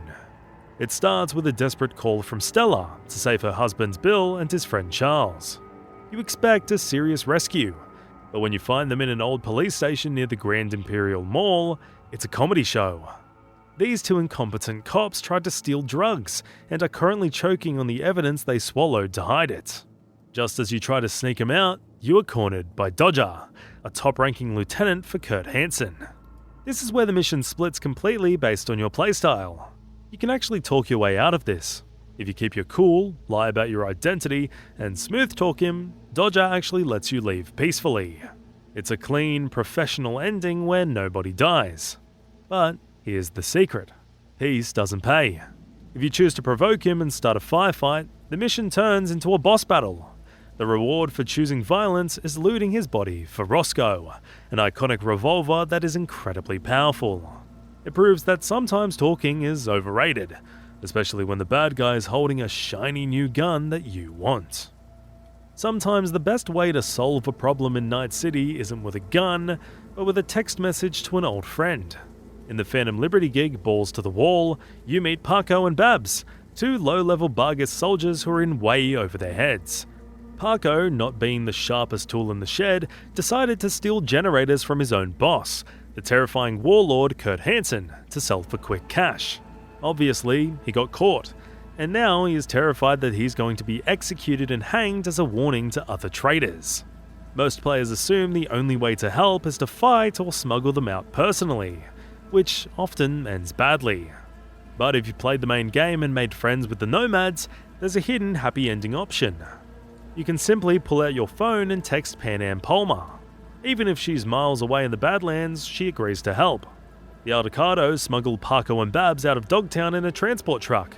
Later, you get a photo from them showing that they made it out of Night City entirely and are traveling the world, free from the nightmare of Dogtown. We discussed earlier how to romance Panam, but if you chose to play as a female V, you have a completely different option that is arguably the most emotional story in the game. Judy Alvarez doesn't exactly live the easiest life. Night City has taken everything from her. Even when she tries to do the right thing, like liberating clouds to make it a safe haven for dolls, it backfires horribly. The Tiger Claws retaliate, killing her friends and making the situation even worse than before. Broken by the guilt, Judy asks you to go diving with her to visit her old hometown, which is now underwater. This leads to the mission, Pyramid Song. When this request comes up, Johnny Silverhand actually objects, telling you it's a waste of time. This is one of the few times you should absolutely ignore him. It's a quiet, intimate break from the chaos. If you're a female V, this is the moment where you can start a romantic relationship. But if you're a male V, this is a goodbye. She realizes Night City will only bring her pain, so she packs her bags and leaves forever.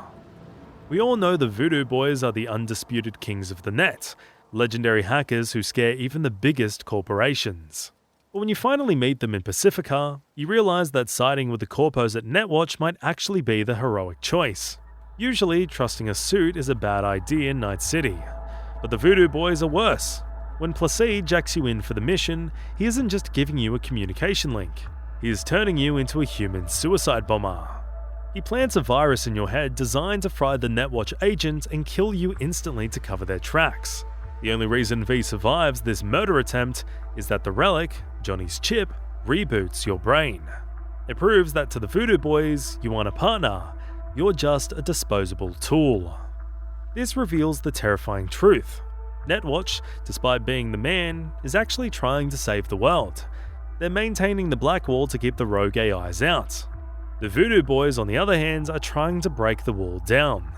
They want to join the rogue AIs to start a war against humanity, so the most satisfying path is to take Netwatch's deal. It lets you wipe out the Voodoo Boys' leadership and finally triggers a boss fight with Placide. After he spent the whole game disrespecting you and trying to kill you, putting him in the ground feels like justice. In a city full of cyborg assassins and greedy CEOs, the most terrifying monster in Night City isn't a machine. It's a man named Anthony Harris, better known as Peter Pan. While most of the game's villains want your money or your tech, Peter Pan wants your youth. He's a serial kidnapper who targets vulnerable teenagers, luring them in with a promise of a better life before dragging them to a hidden, high-tech farm in the middle of nowhere. But he doesn't just kill them. He puts them into a drug-induced coma and hooks them up to nutrient pumps, keeping them in a horrific state of suspended animation while he forces them to watch twisted, nostalgic cartoons on loop. To find his latest victims, including River Ward's nephew, Randy, you have to dive into Harris's own dreams using a brain dance. It's easily the most disturbing sequence in the game. You aren't scanning for weapons or floor plans. You're scanning the distorted childhood memories of a psychopath to figure out where his ranch is hidden. This mission, The Hunt, feels like a high-stakes psychological thriller. If you miss the clues or take too long, you arrive at the farm only to find corpses in the making. But if you're thorough, you can pull the boys out of their digital coffins just in time. Night City has some really dirty politics deep-rooted in the city, and Mayor Lucius becomes a victim of it. Mayor Lucius Rhine is actually the most important man in Night City you barely get to meet, but his death triggers one of the game's biggest conspiracies. We know Rhine as the politician who originally brought Arasaka back to Night City. When he dies early in the game, the news reports claim he passed away peacefully in his sleep due to a heart implant malfunction. But when you start the quest I Fought the Law and team up with River Ward, you discover the embarrassing truth. The mayor actually died in a secret high-end sex club called Red Queen's Race. It wasn't a natural heart failure. Ryan was assassinated using a spiked braindance wreath. Someone broke into the club the day before, spent 20 minutes tampering with the gear, and planted a virus that would overload the mayor's heart implant the moment he put it on.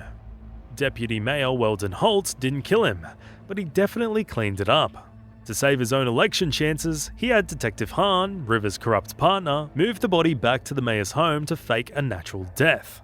He then hired the Animals gang to trash the club completely, destroying all evidence of the assassination.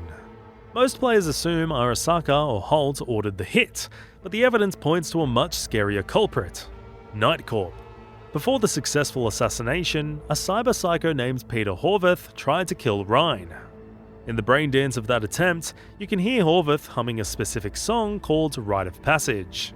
This is the exact song used in Maelstrom clinics funded by Nightcorp to reprogram people. Ryan had gutted the NCPD, privatizing the police for profit and letting crime run rampant to help Arasaka.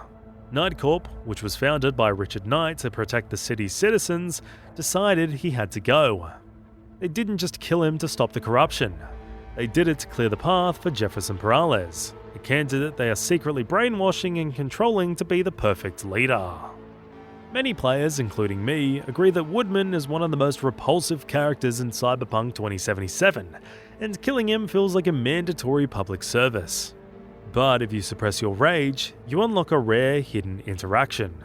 Oswald Woodman Forrest is the manager of Clouds and a man with zero redeeming qualities. He abused Evelyn Parker, sold her out to scabs, and treats dolls like disposable trash. Naturally, almost every player kills him, either immediately during the initial interrogation in Automatic Love, or later when Judy offers him up on a silver platter during the quest X Factor. However, there is a path where you let him live. When you corner him in the maintenance room with Judy, she will urge you to finish him off. If you refuse, choosing dialogue options like "I don't want to kill him" or claiming it's bad karma, you spare his life. This triggers a unique, cynical conversation on the elevator ride down with Judy. Instead of celebrating revenge, you two have a quiet moment discussing how messed up Night City's advertising is, with Judy complaining about how they use tits to sell garbage. It's an unsatisfying ending for a villain who deserves worse, but it's one of the few times you see Judy just tired of the city rather than angry at it. Plus, sparing him means he disappears from the story forever, perhaps a fate worse than death for a guy who thrived on control. In Phantom Liberty, you meet Aaron Waynes, a talented boxer who is being blackmailed by the Animals gang. They forced a corrupt Ripper Doc to install a kill switch chip in his body that paralyzes him on command, forcing him to throw fights whenever they say so. He hires you to help him get it removed so he can finally fight fair. When the operation to remove the chip begins, Angie, who is the leader of the animals in Dogtown, storms in. Most players instinctively pull out their iron and kill her to protect Aaron. While Aaron gets free in the moment, the animals eventually take revenge. A few days later, you find out Aaron was murdered in retaliation. However, there is a secret way to save his life that requires you have to have done something specific in the main story. If you defeated Sasquatch, who was the animal's leader in the Grand Imperial Mall earlier in the game, you unlock a unique dialogue option to intimidate Angie. You simply tell her, "I'm the one who took down Sasquatch." Realizing you are the monster who defeated their strongest fighter, Angie backs down out of pure fear. Because you didn't kill their leader, the gang leaves Aaron alone. He survives to either move to Costa Rica for a fresh start or stay in Dogtown to teach the local kids how to box, proving that sometimes a legend is better than a bullet. Leon Rinder is introduced as a monster you are hired to put down, but the truth is far more tragic. In the Phantom Liberty gig, The Man Who Killed Jason Foreman, you are hired by a grieving community to hunt down Leon Rinder, a former Bargas soldier who went berserk and massacred a bunch of people in the Longshore Stacks.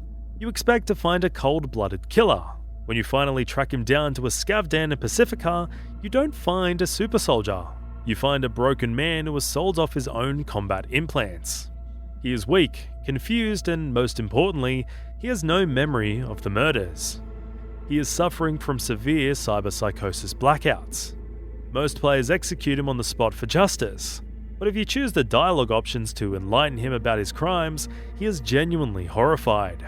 If you spare him, he gives you the code to his hidden stash, which contains the iconic shotgun Deserter. Later, you find out that a sober Rinder actually tries to make amends. He sends money to the families of his victims. But they don't forgive him, and are actually mad at you for letting him live. When you build your character in Cyberpunk 2077, you start with 5 core attributes that define your playstyle. Body makes you tough and strong. Reflexes makes you fast with guns and blades. Technical ability handles crafting and tech weapons. Intelligence controls your hacking skills, and Cool manages your stealth. However, for years, players were confused by a strange, glitching empty slot that appeared between Intelligence and Cool in the menu. This empty box was originally meant for a cut stat called Constitution, which was removed during development. But with the release of Phantom Liberty, CD Projekt Red finally gave this empty space a purpose by introducing the Relic attribute. Unlike the other stats, you don't level up the Relic tree with normal experience. Instead, you have to find special relic data terminals hidden around Dogtown to earn points.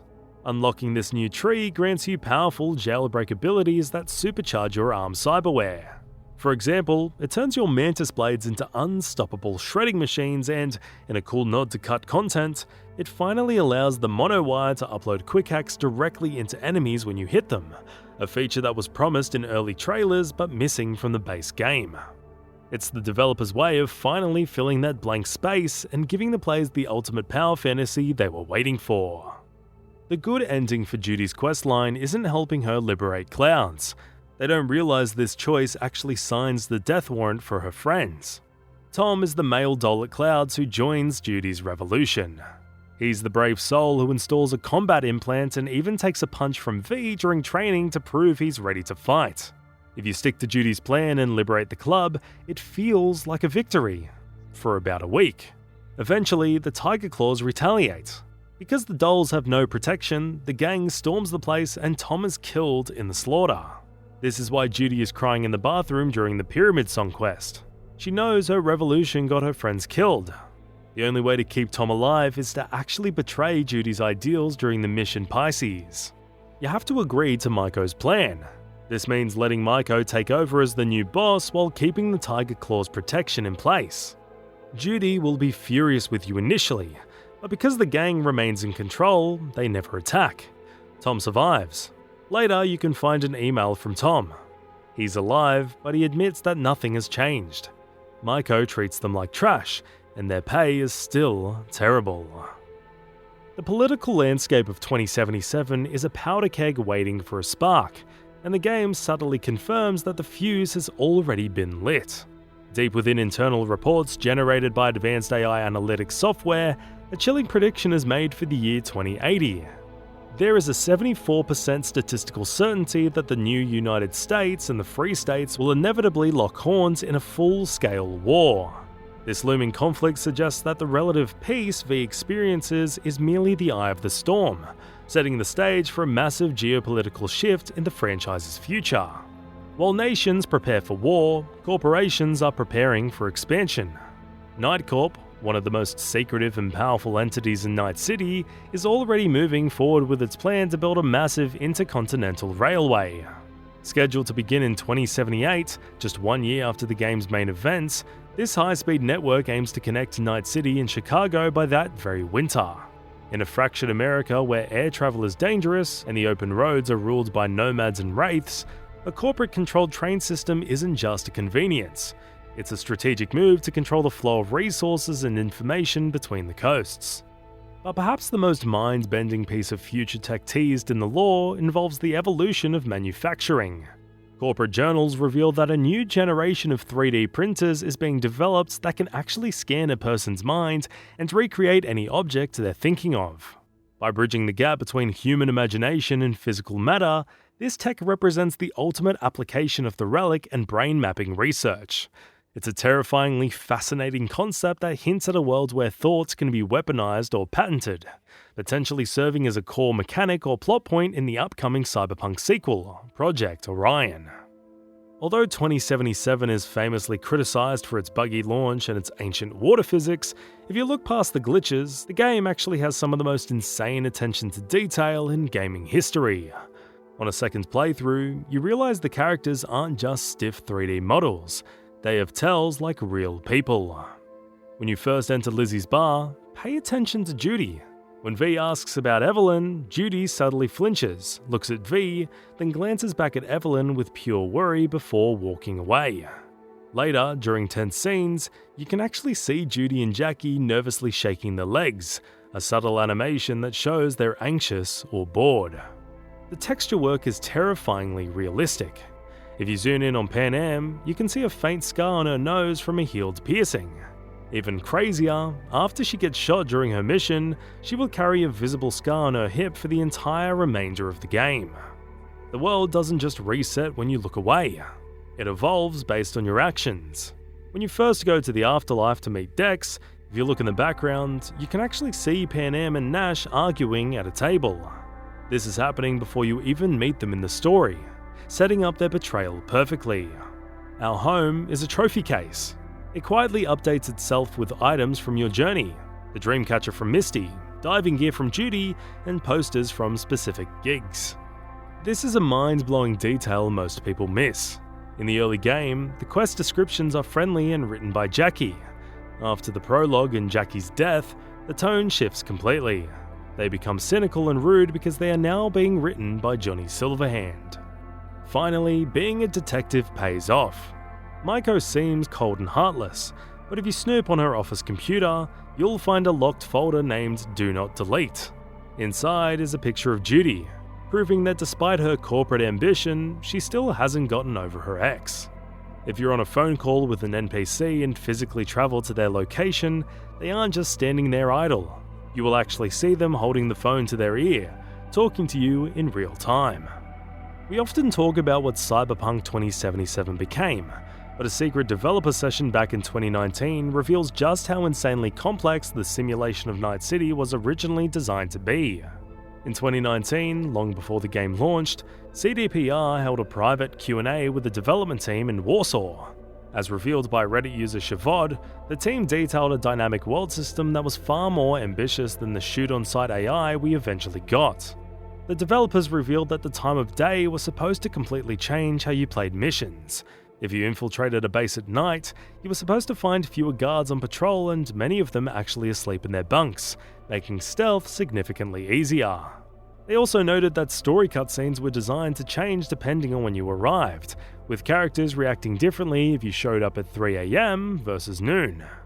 Perhaps the most interesting detail was the original police system, which was meant to be socially aware. The NCPD wasn't supposed to just shoot you for everything. If you simply beat someone up in a street brawl, the police would likely ignore it as just another day in Night City. But if you pulled a gun and committed a murder, they would hunt you down instantly. This response was tied to the district. In the slums like Pacifica or Kabuki, crimes would be ignored. But in the wealthy corporate districts, even a minor infraction would bring the full force of the law down on you. We've all seen the Hollywood blockbusters like Mission Impossible, where a faceless entity subtly manipulates world powers from the shadows, or scrolled past the endless memes about AI coming to steal our jobs and eventually launch the nukes. It has become a running cultural joke, a distant sci-fi anxiety that we laugh off while asking a chatbot to write our emails. We treat the AI takeover as a future event, a hypothetical doomsday clock that hasn't struck midnight yet. But in Cyberpunk 2077, that clock struck midnight decades ago, and the guy who pushed the button isn't some mastermind in a high-tech fortress. He's a frozen corpse named Rache Bartmoss that players can literally find stuffed in a fridge in the middle of a landfill. Bartmoss is the legendary hacker responsible for the data crash, an event where he released demons, autonomous malware capable of running multiple programs at once that completely ruins the old web. Upon his death, Bartmoss's program released a virus called Rabids, Rover Autonomous Bartmoss Interface Drones. Imagine the internet is a giant library where all the world's knowledge is stored. Bartmoss didn't just burn the library down. He released a swarm of mechanical rats that chewed up the pages and rewrote the books. The virus didn't just delete data, it twisted it. Helpful software turned into traps. Files that looked safe would fry your brain if you opened them. The scariest part was what it did to existing AIs. It unlocked their cages and scrambled their code. Helpful military AIs mutated into demons, monsters made of code that didn't follow human logic anymore. They took over the digital world and started hunting humans for sport. The old net became a hellscape where no human could survive. Netwatch, the internet police, realized they couldn't kill the virus because it was everywhere. So they did the only thing they could. They built a digital cage. They created the black wall to partition the internet in two. They abandoned the old net to the monsters and built a smaller, safer new net for humanity to use. However, the rogue AIs trapped behind that black wall haven't just been lurking in the dark. They have effectively established their own sovereign civilization on Earth. Recent revelations confirm that the ruins of Hong Kong, abandoned by humans after a biological disaster, have been claimed by these entities. Known now as Ghost Town, this is a physical nation where automated drones maintain the infrastructure and AIs rule absolutely. But this machine kingdom isn't a utopia. It's a desperate war zone. The AIs are locked in a brutal civil war over scarcity because humanity stopped maintaining the old net's hardware 40 years ago. They are starving gods fighting over the scraps of processing power, making them infinitely more dangerous. The scariest part isn't just that these AIs are dangerous, it's that they are a complete mystery. There's a theory that Netwatch didn't actually win by building the Black Wall. The AIs simply let them build it. Quest director Mateusz Tomaszkiewicz confirmed that because these entities have been evolving in the dark with zero rules for decades, we have no clue how powerful they really are. It's a one-way trip. Any netrunner brave or stupid enough to peek behind the Black Wall never comes back to tell the story. We aren't just talking about advanced chatbots here. We're talking about transcendental AIs, digital gods that weren't coded by humans but just spawned out of the internet itself. The only person who claimed to have met them was Rache Bartmoss, the guy in the fridge. He described one AI named Akira as nice and another named Europa, who thought chess was for babies. But considering Bartmoss also believed aliens were running the servers, his expert testimony is terrifying but totally unreliable. At the end of the day, the Black Wall is just a fragile piece of tape holding back a tsunami. It keeps us in just as much as it keeps them out. But while Netwatch is trying to hold the line, gangs like the Voodoo Boys are actively poking the hornet's nest, trying to break through to steal secrets. They're messing with forces they don't understand. If sleep hasn't found you yet, let Night City do the talking. Watch the 2 hours of Cyberpunk Facts to Sleep 2 Part 1 video if you still haven't. It's filled with plenty of secrets you'll love to hear.